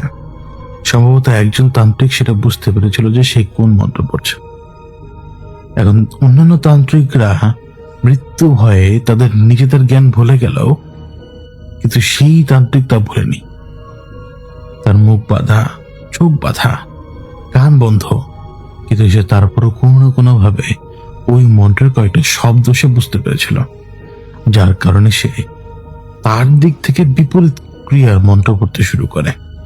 এবং যখন বিপরীত ক্রিয়া মন্ত্র পড়তে শুরু করে, এদিকে যে পুরোহিত যে মন্ত্র পড়ছে, দুইটা মন্ত্রের মধ্যে সংঘর্ষ বাধে। সেটা পুরোহিত বুঝতে পারে। বোঝার পর পুরোহিত সেই ব্যক্তিকে খুঁজে বের করে যে ওই মন্ত্রটা ছুঁড়ে মেরেছিল তার উদ্দেশ্যে। সেই লোকটাকে সবার আগে খুব সজোরে ধাক্কা দেওয়া হয় পেটের ভেতরে, অনেকটা ঘুষি দেওয়ার মতো। তারপর তার মাথার চুল টান দিয়ে সোজা করা হয় এবং গলায় একটা আঘাত করা হয়। যে ধারালো ছুরি দিয়ে তার গলায় আঘাত করা হয়, ওই আঘাতের ফলে বকবক করে রক্ত বেরোতে শুরু করে এবং সেই রক্তটা সংগ্রহ করা হয়। সেই রক্ত যখন সংগ্রহ করা হয় একেবারে যতটুকু প্রয়োজন তাদের সেই পরিমাণ, তারপরে ওই লোকটাকে ওইখানে ছেড়ে দেওয়া হয়, তাই কিন্তু নামানো হয়নি। সেই রক্ত জমিদারের সেই মেয়েকে গিয়ে আনা হলো এবং অপেক্ষা করতে লাগলো পুরোহিত। মেয়েটা এই রক্ত দিয়ে গোসল করবে। এই রক্ত দিয়ে সে যখন গোসল করবে, গোসল করার পরে তার শরীরে যেই রোগ দেখা দিয়েছে সেই রোগটা চলে যাবে। যদি একে দিয়ে না হয়, আরো 6 জন তো আছে, কারোর না কারোর শরীরে রক্ত দিয়ে জমিদারের মেয়ে গোসল করলে জমিদারের মেয়ে সুস্থ হয়ে যাবে। তার যে রোগ দেখা দিয়েছে সেই রোগটা কিছুটা চামড়া বাইরেও প্রকাশ পেয়ে গেছে। এই মারণ ব্যাধি থেকে সে এই জমিদারের মেয়েকে বাঁচাতে চায়। এখন বাকি রইল 6 জন। এক এক করে প্রত্যেকের গলা কাটা হলো এবং সর্বশেষ যে ব্যক্তি ছিল তার গলা কাটার সময়ও পুরোহিত চিন্তা করছিল, যদি এই কাজ এইভাবে না হলো এবার, তাহলে তো পরের বার আরো বেশি কঠিন হয়ে যাবে। কিন্তু ঠিকই এই শেষবারের বার যে রক্তটা বেরিয়ে আসে, যার গলা কাটা হয়, সেই রক্ত বেরিয়ে আসার পরে সেই রক্ত ওই মেয়ের গায়ে লাগা মাত্রই এক অদ্ভুত ঘটনা ঘটে। তার শরীরের যে সমস্ত জায়গায় ফোসকা রয়েছিল, রক্ত সে সেইখানে লাগিয়েছিল এবং সেই জায়গা থেকে ওই ফোসকাগুলো সরে যেতে শুরু করলো। ব্যাস, এবার হচ্ছে আসল প্রক্রিয়া।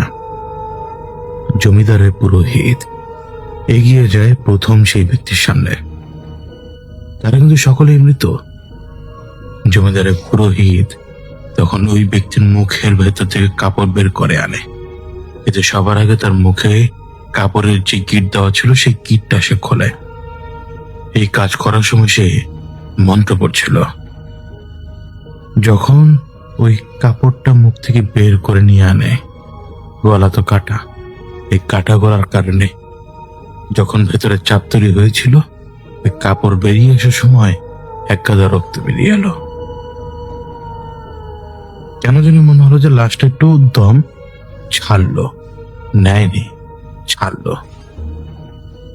তার কানের ভেতর থেকে বিশেষ ধরনের আংটার মতো তৈরি করা কঞ্চি দিয়ে বের করে আনা হলো সেই সুতোগুলো। চোখের পট্টি খুলে দেওয়া হলো। সে লাশের উপরে প্রথমে এক বিশেষ মন্ত্র পরে ফু দেওয়া হলো। ওই মন্ত্র পরে ফু দেওয়ার সময় কেন জানি মনে হলো যে চারপাশে বাতাস সেটা ঘূর্ণি দিল। পুরোহিত কিন্তু খুব ভালো করে জানে সে এখন কি করছে আর তাকে কোন জিনিসটা করতে হবে। যে 7 জনের বলি সে দিয়েছে, এখানে তো শুধুমাত্র 7 জন তান্ত্রিক মারা যায়। তান্ত্রিক এত সাধারণ মানুষ না, তান্ত্রিক যারা তাদের কিন্তু শক্তি অন্যরকম। তারা সাধারণ মানুষের মতো নয়। তারা যখন বুঝতে পেরেছে তাদেরকে বলি দেওয়া হবে, তারা তাদের মন্ত্র শক্তি দিয়ে তার বিরুদ্ধে লড়াই করার চেষ্টা করে গেছে।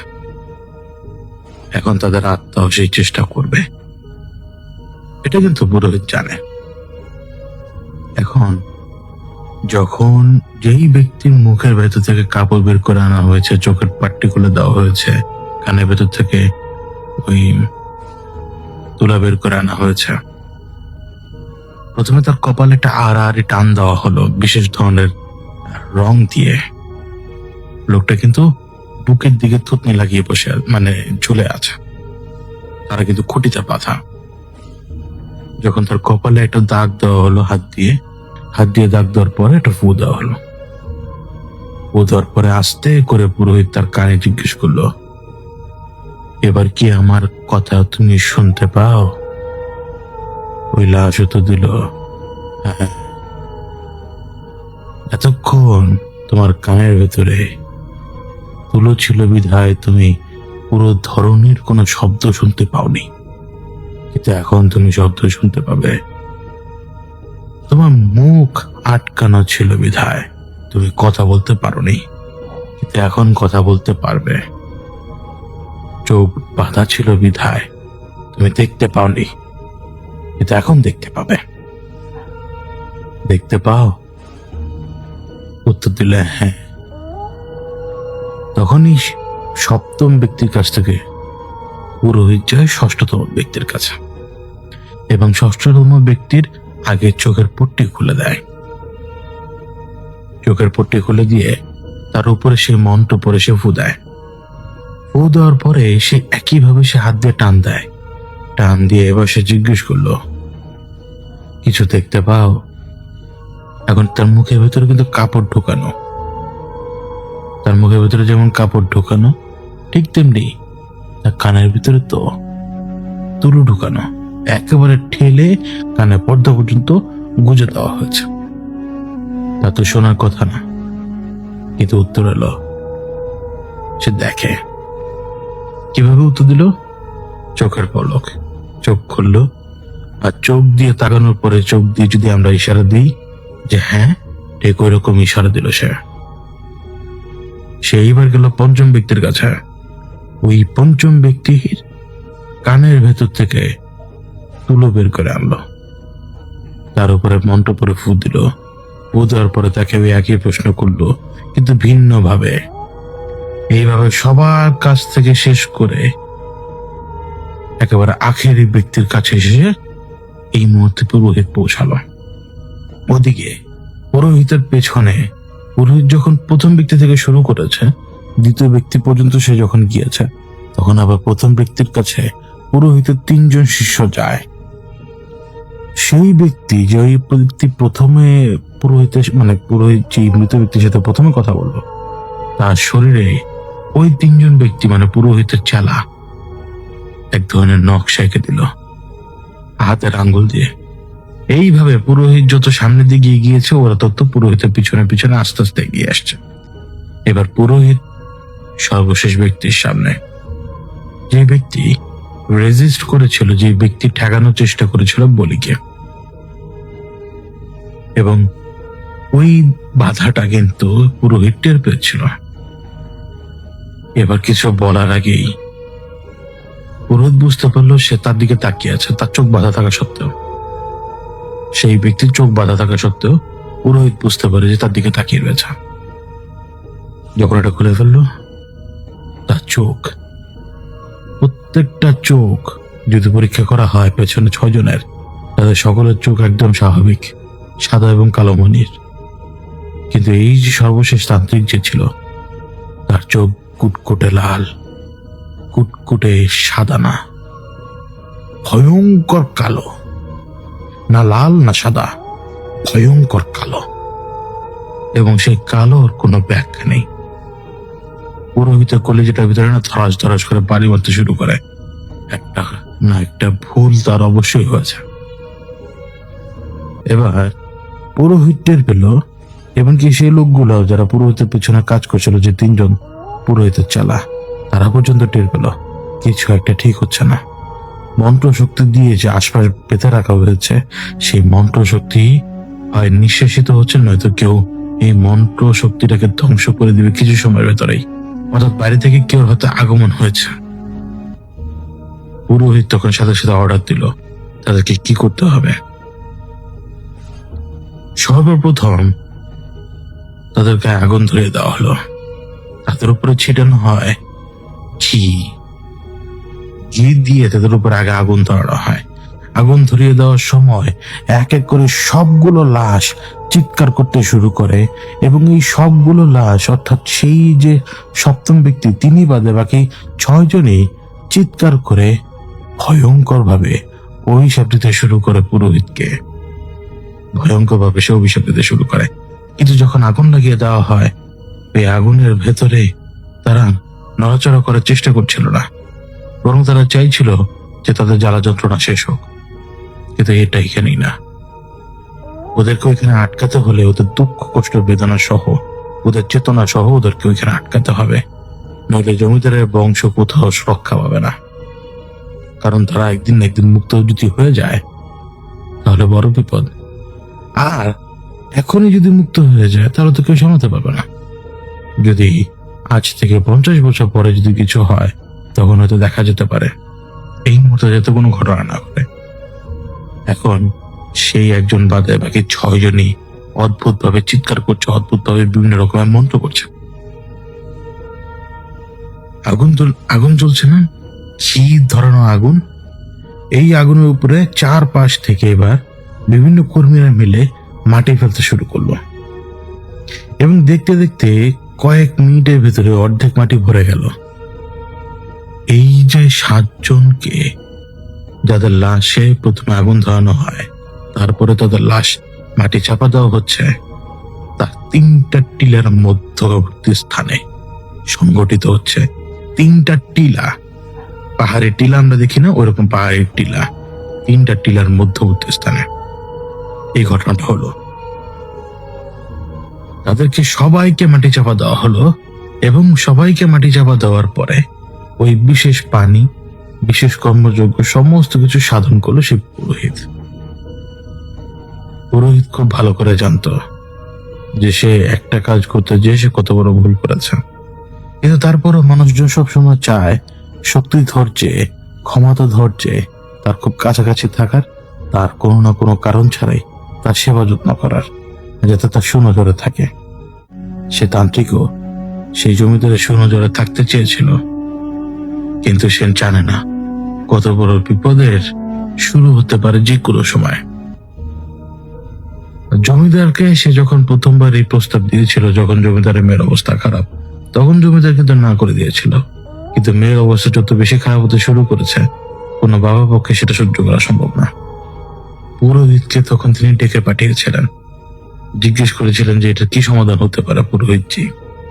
তখন পুরোহিত বলেছিল যে 7 বলি বা বিভিন্ন রকমের পন্থা, যাতে করে মেয়েটাকে সুস্থ করা যেতে পারে। সেই 7 জনকে এমন জায়গায় বলি দিতে হবে যেখানে বলি দেওয়ার সময়, বলি দেওয়ার পূর্বে তারা সকলে জানবে যে তাদেরকে বলি দেওয়া হচ্ছে, এবং তারা সেটা বলতে পারবে না, সেটা তারা দেখতে পারবে না, সেটা তারা শুনতে পারবে না। সে ব্যবস্থা করা হবে। যখন 7 জনকে একই জায়গায় বলি দেওয়া হবে, বলির এক শক্তি রয়েছে, তার ভাষায় আর কি সে বলছে যে বলির এক শক্তি রয়েছে, ওই শক্তি সিল হিসেবে কাজ করবে, এবং ওই সিল আপনার পরিবারের বাকি সবাইকে হেফাজতে রাখবে। এটা ছিল তখন আর কি সে পুরোহিতের কথা। ওই 3টা টিলার মধ্যবর্তী স্থানে তাদের সবাইকে মাটি চাপা দেওয়া হয় ঘি দিয়ে পুড়িয়ে দেওয়ার পরে।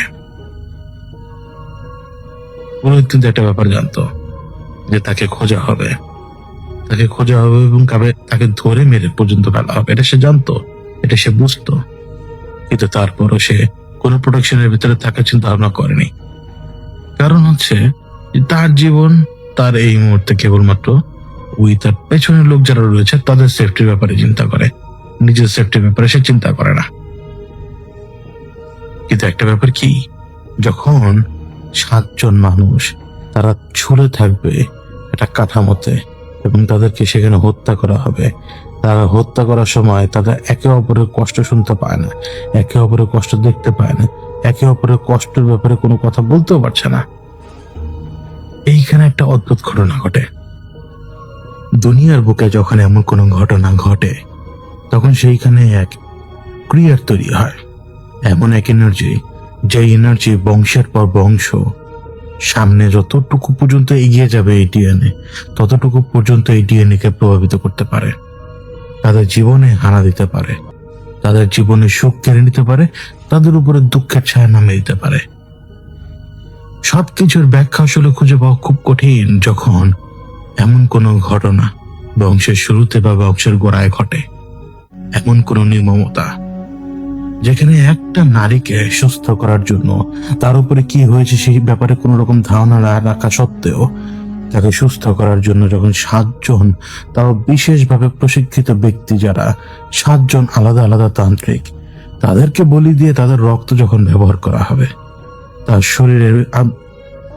শরীরে আসা সেই ঘা বা সেই রোগকে বিলীন করার জন্য, পুরো ব্যাপারটাই কেমন যেন এক অদ্ভুত না, এক অদ্ভুত কর্মকাণ্ড না? কারণ একজন নারীর গায়ে যখন এমন কোন রোগ দেখা দিয়েছে, সেই রোগের ওষুধ কেন ওই বলি বা অন্যান্য ক্রিয়া হতে হবে? তার মানে কি এই রোগ এসছে কি হবে? এই রোগ আসার ব্যাপারে কেন কেউ জানলো না যে এই রোগের ওষুধ এত ডেডলি হতে পারে, যে 7 জন মানুষকে খুন করতে হবে, এবং খুন না, তাদের বলি চড়ানো হবে, তাদের রক্ত, সেই রক্ত তার গায়ে লাগানো হবে, এবং 7 জনও না, ওই 7 জনের মধ্যে থেকে যে কোনো একজনের রক্তে সে কাজ হয়ে যাবে, বাকি 6 জন। এমন নির্মমতার উপরে ভিত্তি করে যে সুস্থ হবে, যার শরীরের রোগটা চলে যাবে, তাকে কি এমনি এমনি পুরো প্রকৃতি ছেড়ে দেবে? স্রষ্টা কি তাকে এমনি এমনি ছেড়ে দেবে? সে কি জানে না তার গায়ে যে রক্ত ঢালা হচ্ছে? সে কি জানে না সে ব্যাপারে? অর্থাৎ পুরো প্রক্রিয়াটাই তো ধ্বংসাত্মক, যা বিপদ ডেকে আনবে বংশ অবশ্যই। কারণ সেই নারীর গর্ভ থেকে যদি কোনো সন্তান বের হয়, সেই নারীকৃত কর্ম নিষ্পাপের উপরে বর্তায় না, কিন্তু বংশের পেছনে তা ঘুরতে থাকে, এবং নিষ্পাপ কেহ তার জন্য পরীক্ষা দিতে হয়, সাফার করতে হয়, এবং শেষও হতে হয়। কোনো না কোনো বংশের কোনো না কোনো গোড়া থেকে যখন একবার কোনো ঘটনা শুরু হয়, তার শেষ কেউ ঠিক করতে পারে না। কারণ দুনিয়াতে এমন কোনো সমস্যা নেই যেমন যেটা সমাধান নেই, ঠিক তেমনি দুনিয়াতে এমন প্রচুর সমস্যা আছে যে সমস্যার কোনো সমাধানও নাই। মাত্র তো শুরু। যে মেয়ে সুস্থ হলো, সেটা এখন সুস্থ, তার বিয়ের কথাবার্তা চলছে। বলেছি না, ওই তান্ত্রিক জানতো যে তার জীবনের উপরে থ্রেট রয়েছে। তান্ত্রিক না, পুরোহিত। কিন্তু সত্যিকার অর্থে পুরোহিতের পরিচয় জানার প্রয়োজন সবার। এই পুরোহিত, সে যে জ্ঞান জানে, সেই জ্ঞানটা ছিল অর্ধেক জ্ঞান, পুরো জ্ঞান না। প্রত্যেকের একজন শিক্ষক থাকে, প্রত্যেকের একজন গুরু থাকে। আমরা যারা মাদ্রাসায় পড়ি, আমাদের যেমন উস্তাদ থাকে, আমরা যারা স্কুলে পড়ি, আমাদের যেমন টিচার থাকে। প্রত্যেকটা টিচিং এর ক্ষেত্রে, প্রত্যেকটা শিক্ষার ক্ষেত্রে, প্রত্যেকটা ব্যাপারের ক্ষেত্রে একজন করে শিক্ষক থাকে, তাকে আমরা বিভিন্ন নামে চিনি জানি। ওই পুরোহিত যার কাছ থেকে সেই প্রক্রিয়াটা শিখেছিল, তাও সে শিখেছিল প্রায় 3 ভাগের 2 ভাগ, মানে অর্ধেকের থেকে কিছু বেশি। শেষে চরণ সম্পর্কে তার কোনো ধারণাই ছিল না। সে ভেবেছে যে যদি এই প্রক্রিয়া করা যেতে পারে, তাহলে জমিদারের মেয়ে সুস্থ হয়ে যাবে। আর সে তার দেখাতে পারছে না যে আমার অনেক টাকা বেশি প্রয়োজন, অনেক সম্পদের প্রয়োজন, সে তো সেটা দেখাতে পারছে না। প্রত্যেকেই সবকিছু করে তার নিজের পরিবারের জন্য, এবং এই জন্যই এই বংশে যে অভিশাপগুলো ছড়ায় বা বংশে যে বিপদগুলো ঘটতে থাকে, তাকে বলে গ্রিডের কারণেই। যাদের জন্য করা হয়েছে তারা তার জানে না যে তাদের জন্য করা হচ্ছে, তো তখন তাদেরকেই স্বীকার করতে শুরু করে এরা। ওই মেয়েটার বিয়ের দিন ঠিক হয়, ধুমধাম করে বিয়ে হবে স্বাভাবিক, কারণ জমিদারের মেয়ে। পুরোহিত কিন্তু সেটা বুঝতে পারছিল যে ওর উপরে বিপদ ঘনাচ্ছে, কারণ ও স্বপ্নে বারবার একজনকে দেখে, তাকে তারা মা ভবানী বলে। তাকে সে দেখতে পায়, তার বিভিন্ন রূপ সে দেখতে পায়, বিশেষ করে তার রুদ্র রূপ। সেই রুদ্র রূপ তাকে বলেছিল যে তোর হৃৎপিণ্ড বের করে ওরা দাঁড়িয়ে খাবে, তোর হৃৎপিণ্ড বের করে ওরা দাঁড়িয়ে খাবে। ঠিক আছে, ভালো কথা। যখন এমন ধরনের আভাস পাওয়া যায়, আর এরকম ব্যক্তি তারা যখন এরকম আভাস পেতে শুরু করে, তারা তখন অত্যন্ত সাবধান হওয়ার চেষ্টা করে, কিন্তু তারা বুঝতে পারে যে না, তারা এই শক্তির সাথে পেরে উঠতে পারবে না। পুরোহিত কিন্তু কোনো মতেই তার সেই শিক্ষক বা গুরুর কাছে ফেরত যেতে পারবে না। কেন? কারণ যখন সে তার শিক্ষক বা গুরুর কাছে যাবে এবং সে যখন শুনবে যে তার পুরোহিত শিষ্য আর কি, যে এখন পুরোহিত, সে যে অঘটন ঘটিয়েছে, এই অঘটন তো তার ঘটানো উচিত হয়নি। যত কিছু হোক না কেন, কখনোই কোনো মানুষকে যদি বলি দেওয়া হয় কোনো না কোনো রিচুয়ালে, সেই রিচুয়াল কখনোই ভালো রিচুয়াল না।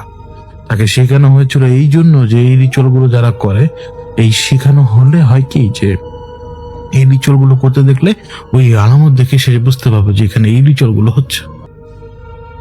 কিন্তু সে কিন্তু শিখেনি যে এই রিচুয়ালকে ধ্বংস করতে হয় কিভাবে, সেটা শিখেনি, শেখা দরকার মনে করেনি। কারণ মনে করেছে যে একবার যখন এগুলো শিখেছে তখন তো হলোই, কিন্তু সে তা কখনো ভাবেনি যে তার জীবনে যে সে কখনো এই শিক্ষাটাকে পুনরায় ব্যবহার করবে। শুধুমাত্র শিখেছিল সে মাত্র। পুরোহিত তার ওস্তাদের কাছে ফিরে যাওয়ার ব্যাপারে আর ভাবেনি একবারও, অর্থাৎ সে গুরু। কিন্তু বিপদ ঘনাচ্ছে। তার প্রথম প্রমাণ হচ্ছে যখন একটা বৈঠক হয়, যেই বৈঠকে তারা ঠিক করছিল যে কোন দিনক্ষণ, কোন লগ্ন বা কোন সময় বিয়েটা হতে হবে, বা অন্যান্য যত আচার বা রীতিনীতি রয়েছে সেই সমস্ত রীতিনীতির সময়টা কখন পারফেক্ট। ওই বৈঠক যখন চলছে তাদের, তখন অন্দরমহল থেকে না একটা ভীষণ চিৎকারের শব্দ আসে। ওই চিৎকারের শব্দটা যেখান থেকে আসে সেখান থেকে মানুষজন যখন ছুটে যায়, তখন মানুষজন দেখতে পায় একজন ব্যক্তি, যে হচ্ছে ওই হেল্পিং এর কাজ করে, সোজা বাংলা যদি বলি চাকর। সেই চাকর আগুনে দগ্ধ হচ্ছে। সে কেউ বুঝতে পারছে না কি করবে, কেউ এসে যে পানি মারবে সেটাও তারা বুঝতে পারছে না, কেউ কিচ্ছু বুঝতে পারেনি, কেউ কিচ্ছু বুঝতে পারেনি। সে এদিকে দৌড়ায়, ওইদিকে দৌড়ায়, এদিকে ছুটে, ওইদিকে ছুটে, সে কারোর কাছে যে সাহায্য পাচ্ছে না। এই যে প্রস্তর দেয়ালগুলো, এই প্রস্তরের দেয়াল সে যখন স্পর্শ করছে, তার শরীরের যে ছাল, পড়ে যাওয়া ছাল একেবারে সে প্রস্তরে রেখে যাচ্ছে। জমিদার কখনো কারোর আপন হতে পারে না, আর এটা তো চাকর। তখন জমিদার অন্যান্য চাকরদেরকে অর্ডার দিল যে একে পিটায় থামা, যাতে ছুটতে না পারে, একে পিটায় থামা। সে অর্ডার দিল সবাইকে, এই চাকর যাতে ছুটতে না পারে। এই জীবন্ত পুড়ছে যে চাকর, অদ্ভুত ভাবে সেই চাকর যেহেতু নিজেকে বাঁচানোর জন্য এদিক ওদিক ছুটছে না, অন্যান্য চাকররা লাঠি নিয়ে এসে তাকে মারতে শুরু করেছে। ভাবা যায়, ভাবা যায় মানুষ কত নিষ্ঠুর। জীবন্ত দগ্ধ হচ্ছে সেই ব্যক্তি, তাকে যখন কয়েকটা আঘাত দেওয়া হলো, সে পড়ে গেল, কিন্তু সে তারপর ওঠার চেষ্টা করছে। তার চেহারার একপাশ পড়ে গেছে, কিন্তু তার আগুনটা এই মুহূর্তে সম্পূর্ণ পিঠের দিকে বেশি। সে উঠতে গিয়েছে যখন আবার, তখন আবার তাকে আঘাত করা হয়েছে ঘাড় বরাবর, এবং ঘাড়ের যে আঘাতটা, এই আঘাতের সময় কিছুটা ছাল বাকল পর্যন্ত উঠে গিয়েছিল শরীরের। কথাটা এইভাবেই বলতে হয়, কারণ চামড়া বলতে গেলে না নিজের কাছে অস্বস্তি বোধ লাগে, এই জন্য বলতে হয় যে ছাল বাকল উঠে গিয়েছিল সেই লাঠির আঘাতে, এবং সে পড়ে গিয়েছিল। এবার কি হলো, সে যখন পড়ে গিয়েছিল এবং যখন পিঠের উপরে পড়লো, পিঠের আগুনটা নেমে গেল।